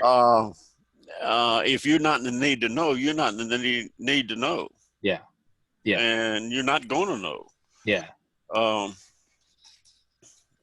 Another interesting sidelight to what we were talking about, when I was doing research in the Johnson Library in Austin, I found out that Admiral Bobby Ray Inman's office was on campus there at the Johnson Library, within strolling distance. So I contacted his office, and his assistant, secretary, whatever, got back to me and said that regrettably, Admiral Inman would not have the time to meet with me. And what I asked in the letter was, I said something along the lines, "Dear Admiral, I know you're extremely busy, but I would like to discuss the issue of unidentified flying objects. I'm doing research in the Johnson Library for the next few days. And if you would grant me a few minutes, I promise you that anything you say will remain, that if you want it to remain confidential, it will. Um, and I am not asking you to divulge any classified information in any way. I wouldn't do that. But anyway, I made it clear that I was on the up and up. Unfortunately, Inman had a year or two or sometime prior had been on the phone with an investigator, Mm-hmm. and an investigator secretly taped the discussion Uh, and then put it out for public hearing. And Inman was really burned by that because he said some things that would indicate that he was supporting the existence of extraterrestrials. sure. He backpedaled after this came out and saying what he was referring to was a submarine or something like that. Mm-hmm. But it was clear that that was not the case. So I think that burned him from giving anybody interviews. I don't know if he would have given me one anyway, but Yeah. and I think that the admiral knew as much about the UFO issue as anybody. I would think that he would have been part of Majestic 12 or whatever they may be called now. Maybe a lot more than just 12 involved. Yeah. But anyway, just a bit of a Yeah. sidelight. Yeah. He didn't want anything to do with me, so. Yeah. It. Yeah. It. I was going to ask. So, are you going to release I guess an updated version of your book for for the Trump presidency, as well as more importantly the Tic Tac and the acknowledgement of the Pentagon late last year as well as this year that it is indeed not ours. I think you need to update the book, man. I've given some thought to it. I don't know. I'm certainly not ruling it out, and it sort of depends on my agent and publisher. Uh-huh. Uh, so you would just have to see what they if they encourage me to do it. Uh, I know when the publisher bought the book, uh, they bought it. St. Martin's bought it based on the outline that I'd given them for a book, and paid quite well for it. Mm-hmm. Then, when I signed the contract, I had to go and write the book. Yeah. That sort of put a monkey on my back. But Yeah. but I am fortunate to have a top-notch agent and the publisher work with me very, very well. I'm grateful to St. Martin's Hmm. and Mark Resnick, the executive editor at St. Martin's. It just did a wonderful job for me. But anyway, where were we? Who knows? It's easy to get off the subject. Who cares, man? UFOs. It's I got in touch with Dr. Lynn Katai. I got in touch Oh yeah. yesterday. Yeah, she's going to we're going to talk in February. She's super booked up, but we're going to talk in February about when we get closer to the 24th anniversary of the Phoenix Lights. We're going to talk because to me that one, the Phoenix Lights, to me is, well, I don't know, maybe now with the Tic Tac. To me, that's one of the more, you can't really look away from it, right? You can't just, oh, it's military flares. No, it wasn't. Shut up, right? it's Fife Symington, who was in the Air Force, right? And he was the governor at the time. And he later said, he goes, I don't think it was of this world, right? They say it was, what, a mile wide, going slowly over the city. And thousands of people called in and said it. And I think one guy was looking at it, and he was told by a friend, you saw the B-2 bomber. You're describing the shape of the B-2 bomber. And he said, no, you could land a fleet of B-2 bombers on the wings of this. Yeah, I saw that. Yeah. What was the movie I Know What I Saw? That's a great one. Yeah. I think Jamie Foxx, yeah. Yeah, he's got a new one that I haven't seen yet. It's called Phenomena. I bought it on YouTube like 2 weeks ago. I have it, and I haven't started it yet because when I sit down, I want to sit down and enjoy it. I don't want to rush it. I don't think the price is prohibitive. It's not like $5 or something like that. Oh no, it's awesome. I have it. I've been working on this podcast 24/7. I haven't had time to sit down. Yet. Yeah. I think I'll go ahead and get it and watch it, especially since I'm apartment bound now. Yeah, well, as we all are. We are, of course, I'm retired, but I'm stuck up in this apartment, except when I go and my son, daughter-in-law, and 10 grandchildren. Yeah.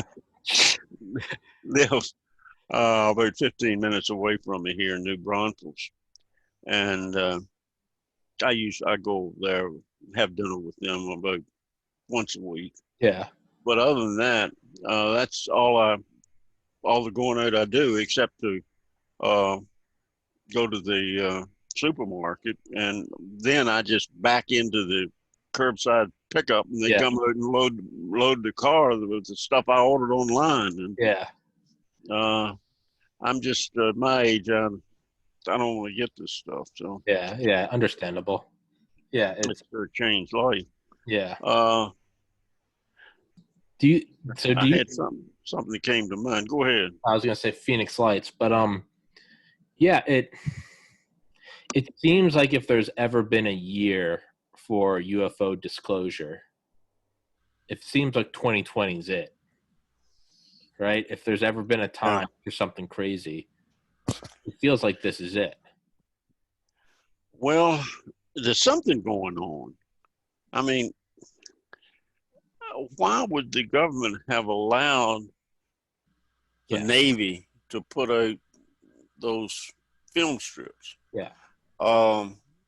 And let's talk about the Navy for a minute. Sure. The Navy in the whole UFO question has been purely mum on it. They don't talk about it. They don't acknowledge it. They never have. But I know that they're involved in it. I know that when I lived in Virginia, which was on the Chesapeake Bay, it was about 25 miles as the bird flies from where I lived on the bay to Patuxent Naval Air Station, which is the Navy's chief test flight center. And I've been on that base when I was selling to the military. And they had a building that was enclosed in double rows of wire, barbed wire, or wire fence, and it was what's that stuff that they have on top of these things? I can't remember the term that they use. I have no idea. Stuff that'll tear your backside up real quick. Okay, all right. Barbed wire? No, it's not barbed wire. It's a lot worse than barbed wire. Razor wire? Constantina wire. Yeah. But anyway, and I was told, and how accurate this is, but I was told by the civilian that I was working with that building was all devoted to all UFO research. Oh shit. And it's I think the Navy has been more involved in it than even the Air Force. But boy, they good at keeping Yeah. stuff quiet. Yeah. But the Navy's had a lot of encounters with these things Yeah. over the years Yeah. since the Second World War. Yeah. Uh, Seeing the things come out of the ocean. Yeah. Yeah. Did you watch the Bob Lazar interview on Joe Rogan? Yes. Yeah. He talks about that. Yeah. Yeah, I can't remember. You know, Bob Lazar is an interesting case. When he first came out, and I found out that all of his college background was apparently not true, and then I just wrote him off. But as the years have gone by, his he's become more and more of a real player to me than he was, and that his story may be completely true, uh, where I didn't think so. You know, I mean, my opinion, my position was, how can you believe someone that lies about their education? Yeah. Well, Lazar is obviously a very bright man, very, very bright man. Yeah. Um, did he lie about it? It certainly seems like he did. There again, Stanton Friedman did a whole lot of digging into his background, even his high school records, um, and found out that he graduated near the bottom of his high school class, and he went to a community college. Um, well, obviously, somebody that has degrees from MIT and Caltech wouldn't go to a community college. So where the truth lies there, I don't know. But um, he very well could be. He's so bright. He very well could be self-taught. Yeah. And Yeah. and maybe he's right. Maybe his college education was erased from the various universities that he Yeah. said he went to. I find that harder to believe, but um, like I've said several times in this subject, you don't discredit anything, Yeah. but you keep a skeptical mind. But he's become. I'm more willing to accept that he's basically on the level that he's. I don't think he's a fraud. No. So Neither do that's my take on Lazar. Uh, I.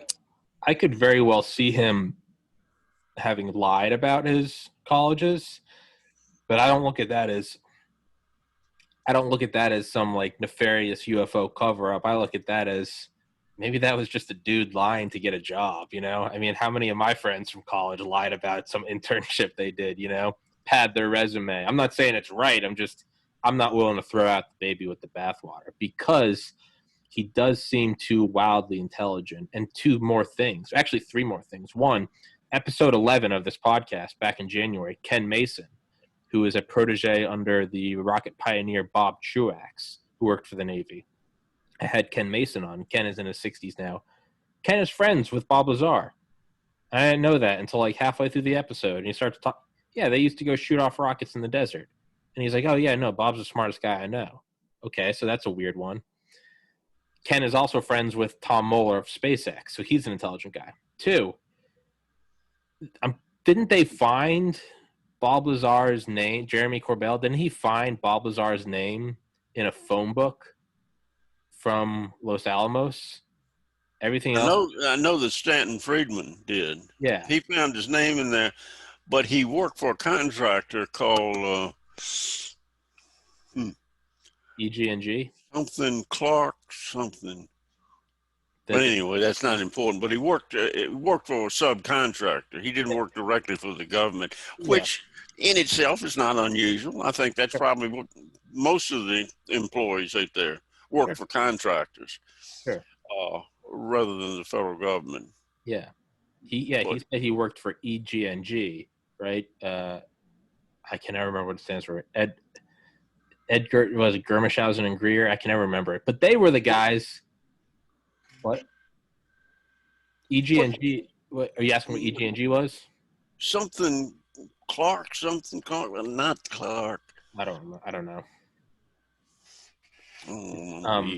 Yeah, but he said he worked for EGNG. EGNG is also the company that was headed up with all of the super slow motion videography of the Trinity test and the subsequent first A-bomb tests.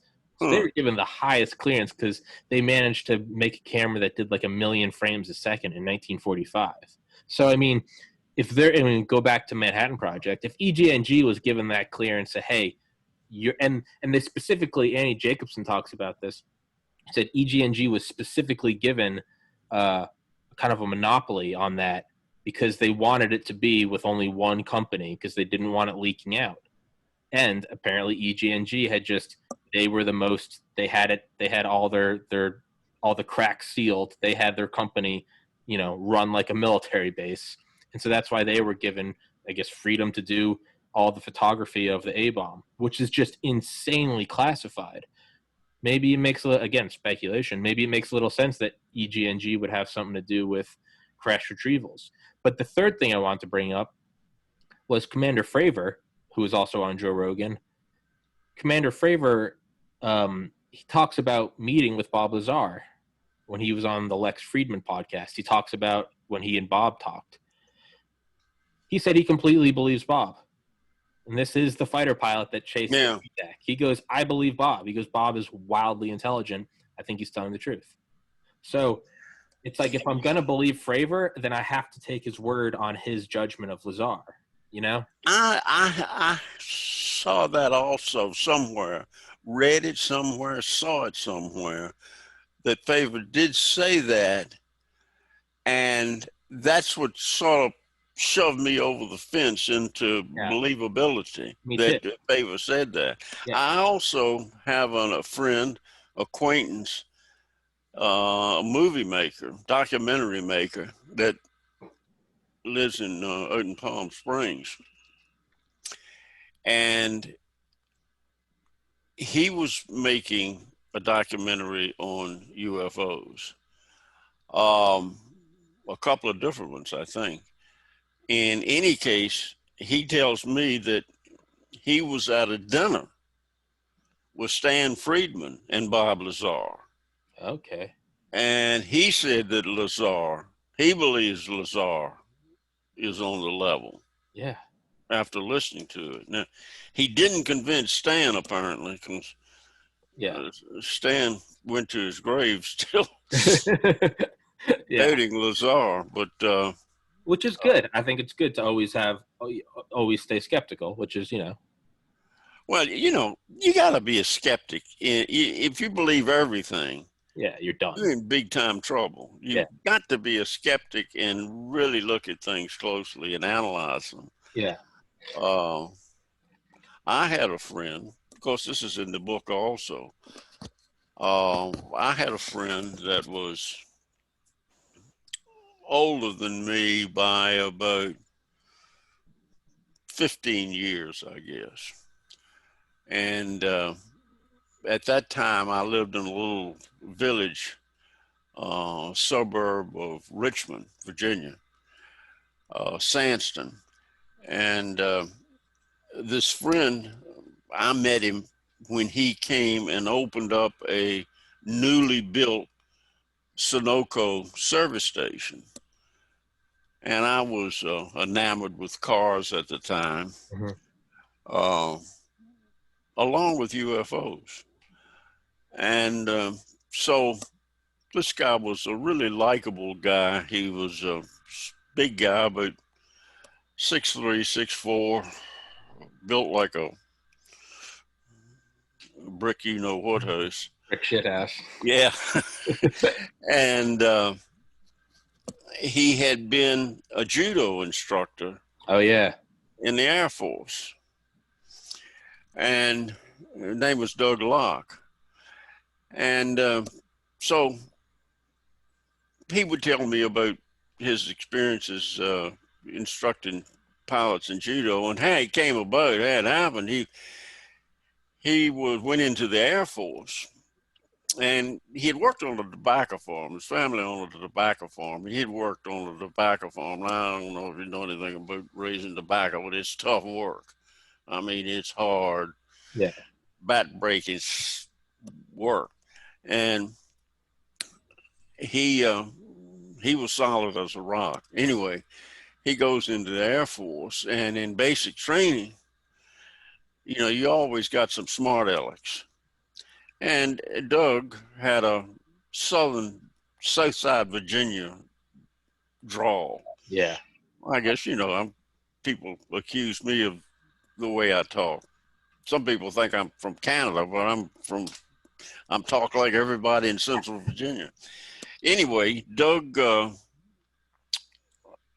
had a little problem because he wasn't quick-tempered, but when people kept nagging at him, he didn't think too kindly of it, and he'd take action. And there were a few guys in his unit that had broken jaws because they had made fun of the way he talked.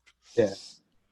And so this order came down from Curtis LeMay through his adjutant, I think General Thomas Powell, Mm-hmm. to various Air Force bases, that they needed 24 men to go to Japan to be trained by this famous Japanese judo instructor. Mm-hmm. And his commanding officer called him in. He said, "Locke, I got a job for you. I think you'll like. I think you'll fit into it very naturally." And he told him he wanted him to volunteer to go to Japan and be instructed in judo. Yeah. Well, he liked the idea. Yeah. And he did. And he came back as a black belt in judo. Now, built on the fact that this guy was strong as an ox to begin with, and then he's a judo instructor. Yeah. But anyway, cut this long story short. I had read, and I think I was a junior in high school at the time, 1960, I guess was. And I had read a couple of Donald Kehoe's books, Flying Saucers Are Real, Flying Saucers from Outer Space, whichever. And I was fascinated with the subject. And reading Kehoe's books are what really got me turned on to the subject at 17 years old. So I was a little leery to bring it up with Doug, because I was sure that he'd say, "Oh, you stupid kid, you believe in that kind of stuff? Yeah. It's nothing to it." So I finally steeled myself and told him I'd read this book about flying saucers and a little bit about it. And he stopped me and he said, "Larry, it's all real." And I did a double take. "What do you mean, Doug?" He said, "When I was teaching judo, you know, I was stationed in El Paso at Biggs Air Force Base." And he said, "I instructed students from Biggs and surrounding air bases. And one of the prominent bases that came here was in Roswell Army Airfield." Mm-hmm. I forget what the official name of it was, but anyway, Roswell Army Airfield. And he said, "But the pilots from Roswell and other bases would tell me about being in the sky with these disc-shaped objects, and it just scared the hell out of them, because they knew they couldn't do anything to these things acted like nothing they'd ever seen before. Yeah. And they knew that if they wanted to do away with them, they could do it in a heartbeat. Yeah. So, and he said, Larry, these were brave guys. Some of them had actually flown in the Second World War. Yeah. But he said most of them were Korean War pilots, brave guys. But he said what they saw obviously just scared the hell out of them. Yeah. So that I wrote that in the book, and that's what really got me believing that they were real. Doug passed away at a young age. He never smoked, but he died of lung cancer. Mm-hmm. He was also an electrician, and he did a lot of work in the shipyards, Norfolk shipyard, and I think Philadelphia, removing asbestos and electric lines out of these ships. And he got lung cancer from asbestos poisoning. Mm-hmm. And I think he died he was about 48 or 49 when he died. But so I did a background search, and just to verify that if I was going to write about it in the book, I didn't doubt him. I'm sure the story was true, but I just wanted backup. And contacted the Air Force, whatever office that is, and said that I'd like his military records. And I was written back to, a lady wrote back to me and said, we're sorry, but Airman Locke's records were destroyed in a warehouse fire. The records from letter so-and-so to letter so-and-so, which he was in the middle of, were all destroyed. Well, I knew that I'd heard that there had been a big warehouse Air Force fire. In fact, it's documentaries made of it on television, I believe, sure. Where a lot of these records were lost. But she said, anyway, we can't, unless you're a family member, we can't divulge but so much information. She said, so I'll send you what I have here. I'm allowed to do that. And I got it in the mail, and it was just a sheet that said that when he was inducted into the Air Force, when he left the Air Force, the timeline, which was right in that 1949 to 1953 or 48 to 52 timeline, and where he was stationed, which was Biggs Air Force Base, Fort Bliss, Texas, what unit he was in, what his grade was, and so forth. It didn't say that he was a judo instructor. It didn't go into any of the details of what his MOS was. But anyway, so I had that backup that showed that he was exactly what he said he was, mm-hmm. Except what his occupation was. So I knew that. But anyway, I think that's a telling bit of information that he gave me. He had no reason to do that. And the one thing that he never did was lie. Yeah. He was a straight shooter. So, and he was a good guy, a friend, and I liked him a lot. Yeah. So he had no reason to tell me that. He had every reason not to tell me, I guess. Yeah. So that's just another verification to me that Roswell was an extraterrestrial event. Yeah. That these and you can imagine a pilot being trained in judo would tell, even though he was told never to discuss these things, which I think they probably were, that is conceivably one type of person they would talk to. Yeah. But anyway, that's just another piece of the Roswell puzzle. Yeah. Yeah. There's so many pieces that. Hold on. Larry, do you care if I run to the restroom again? I've drank like 4 water bottles since we started. No. Go, I'm fine. All right. Feel free to monologue. Hey, tell everyone where they can buy your book. Okay. Oh yeah, he said, for all of you that are watching, here's the book, The Presidents and UFOs, Sacred History from Obama to, or from FDR to Obama. It's available on Amazon, and the foreword is by Stanton Friedman, nuclear physicist and UFO researcher Stanton Friedman, who I became good friends with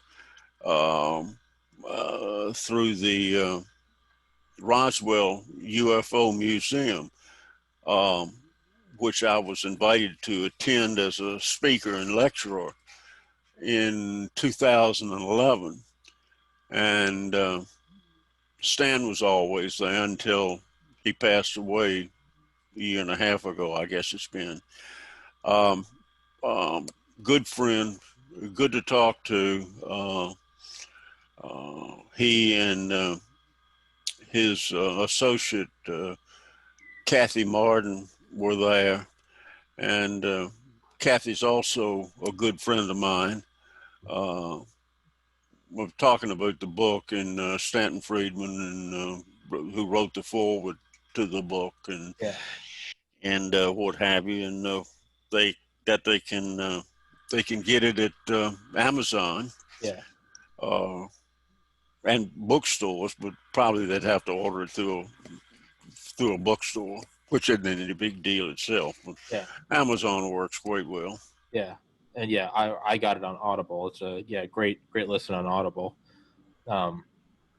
Yeah, it The only trouble with the Audible version is they didn't have the introduction, which is disappointing because the introduction really sets the groundwork for the book. Okay. It goes into Robert Emenegger, who was really, I found out about, who had made the TV documentary, which I think is one of the best, UFOs past, present, and future. Yeah. In the 1970s. And so I touch on that and some other things that sort of establishes the groundwork for the book. But they chose not to have the forward in there. So anyway, that's their doing. Yeah, for everyone listening. Yeah. Yeah. Yeah, I held it. I have one here. Okay. I held on. Good. Do you think that, I was going to say another thing about Roswell is, well, what I was getting to before I went to the restroom is, it kind of seems like, this is kind of a weird example, but Lockheed Martin, they built one boat back in like the 90s or 2000s. It was called the Sea Shadow. And it kind of looked like the F-117 as a boat. And the radar cross section was so low that the Navy actually didn't use it, because when they do radar tests, the radar was so strong it would pick up like all the choppiness of the waves, except for where the Sea Shadow was. So you could actually find it in an ironic way. The stealth was so good that it was actually too good, because you'd see this like empty square, and it was okay. That's the Sea Shadow. It almost seems like you could see the imprint in the water. You couldn't see the craft, but you could see the imprint in the water. Yeah, so it kind of canceled itself out. It's a really cool ship, but point being is, with that, it kind of seems like that's how I see like the UFO subject. You just have to look at like the waves and all the noise of everything, and you can kind of see, you can't see the thing, but you can see the absence of it, right?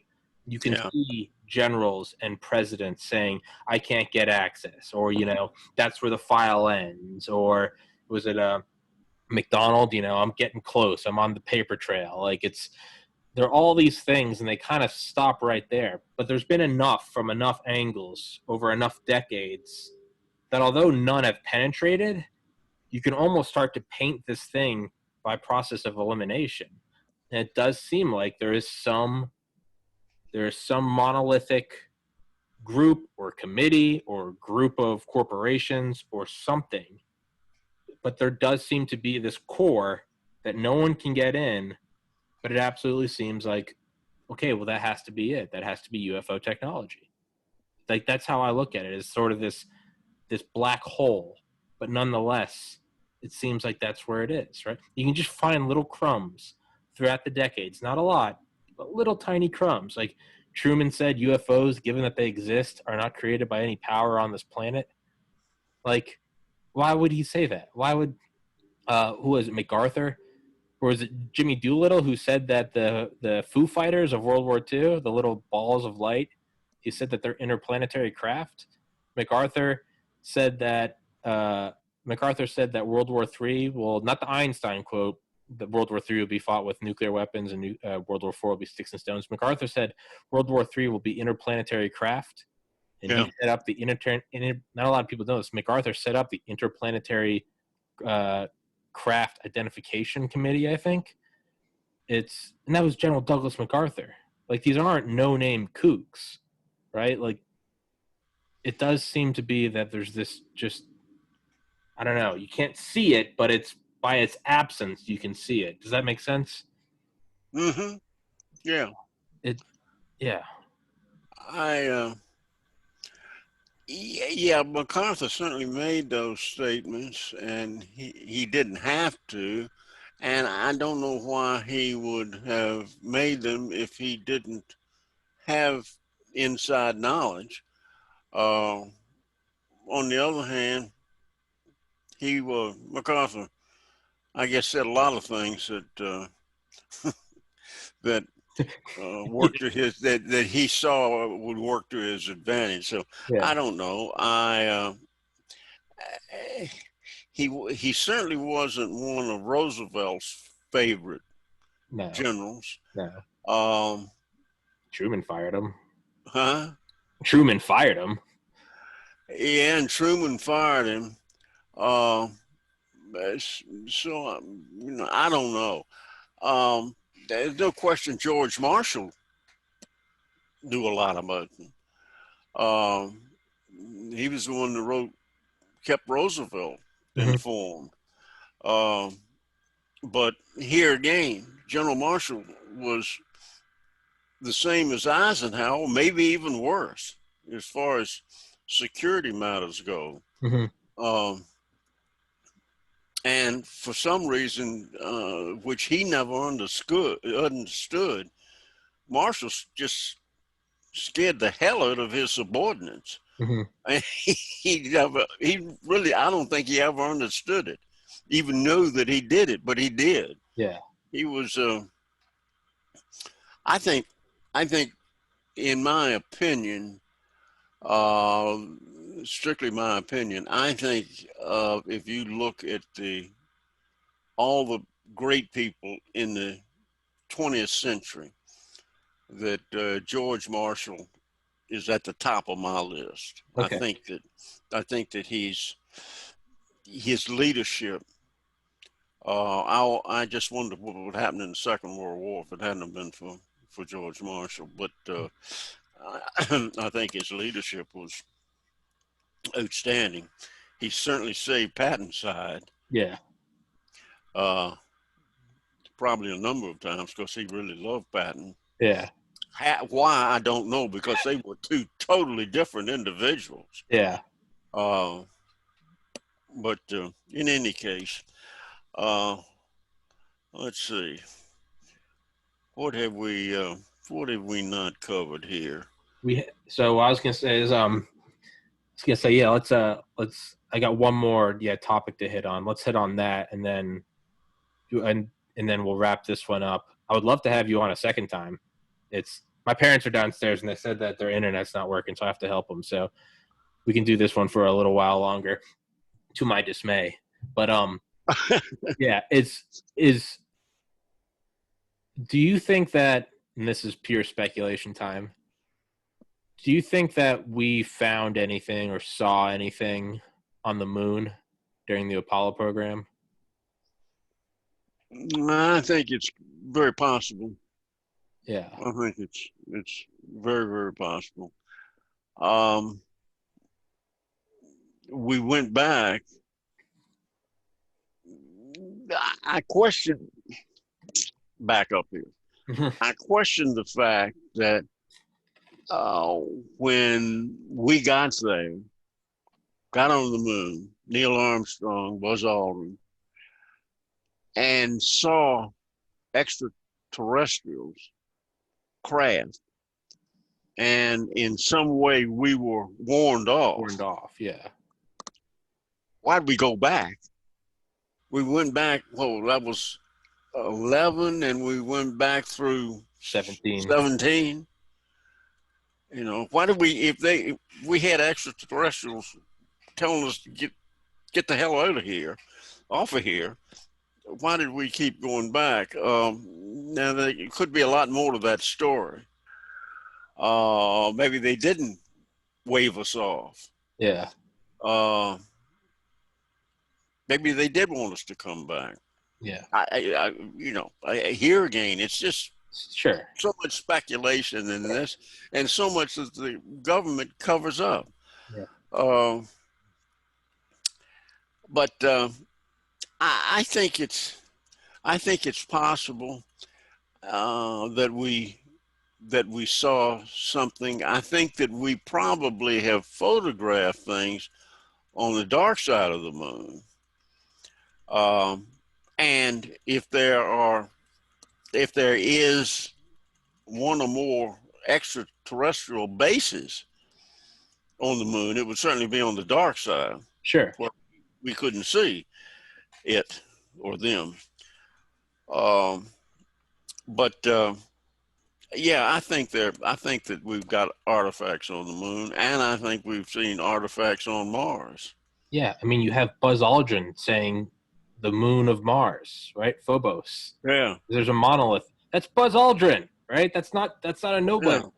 He's saying we have some. I was thinking, yeah. So what if we went up on Apollo 11 and it told us we were warned off? Why would we keep going? To me, it's like, because we're humans, we're gonna keep going until they try to kill us. Like, when have we stopped doing anything? Yeah. Well, I think we, at one point in the I guess late 40s, early 50s, our pilots were told to shoot the things down. Yeah. Yeah. And they tried to. Yeah. And it didn't work out very well for some of those pilots. Yeah. They were never seen again. Yeah. I mean, who's the Iranian pilot? Jafaris? Yeah. The general? The Iranian. He wasn't a general then, but. Yeah. The guy, the Paris Jafaris, the one who flew the F-4 Phantom in Iran, or Tehran. But yeah, I mean, there are. He tried to launch a weapon against it. Yeah, and it locked it up. Yeah. Took all of his instruments. He tried to fire a missile, and it just locked up. Yeah. Well, he turned tail and got away from there in a hurry. Yeah, absolutely. I mean, it's. Yeah. And you got the Mantell case. Yeah. I think that case was. He probably was looking at a skyhook balloon, but I don't know that for a fact. Skyhook balloons were a secret back then. Yeah, absolutely, yeah. And they were odd looking things. They were weird, yeah. Big and flattened out when they got high altitude. So I think it conceivably could have been, back in that time, that could be what it was. Now, as far as Roswell goes, I laugh at all these film strips when they're talking about Roswell and what crashed in Roswell. And they show skyhook balloons being launched. Well, Roswell, the balloons, the weather balloons that they used, they didn't use skyhook balloons. Yeah. And they didn't use skyhook balloons in Project Mogul.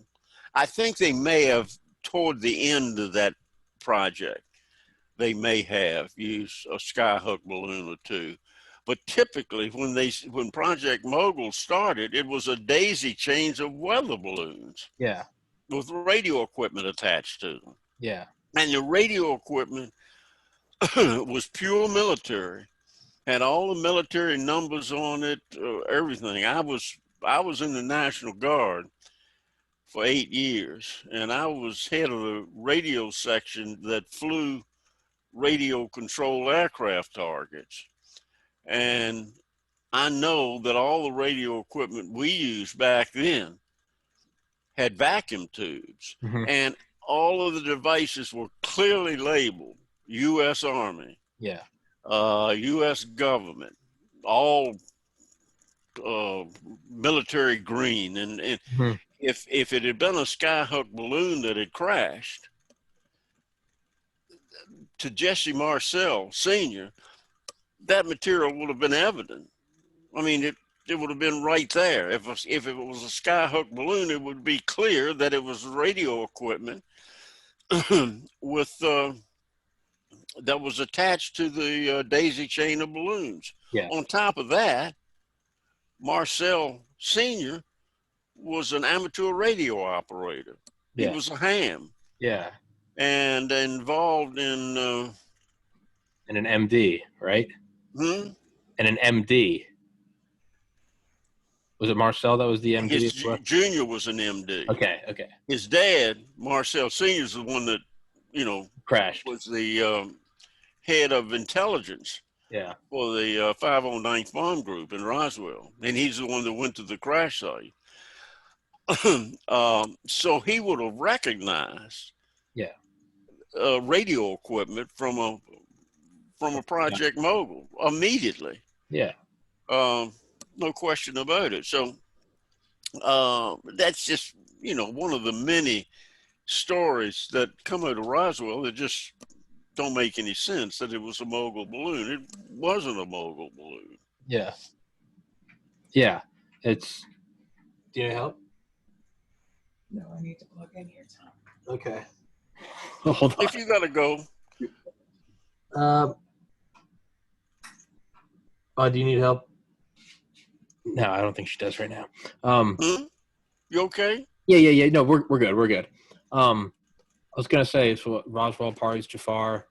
It's the other thing. Have you locked up? Can you hear me, Larry? Larry?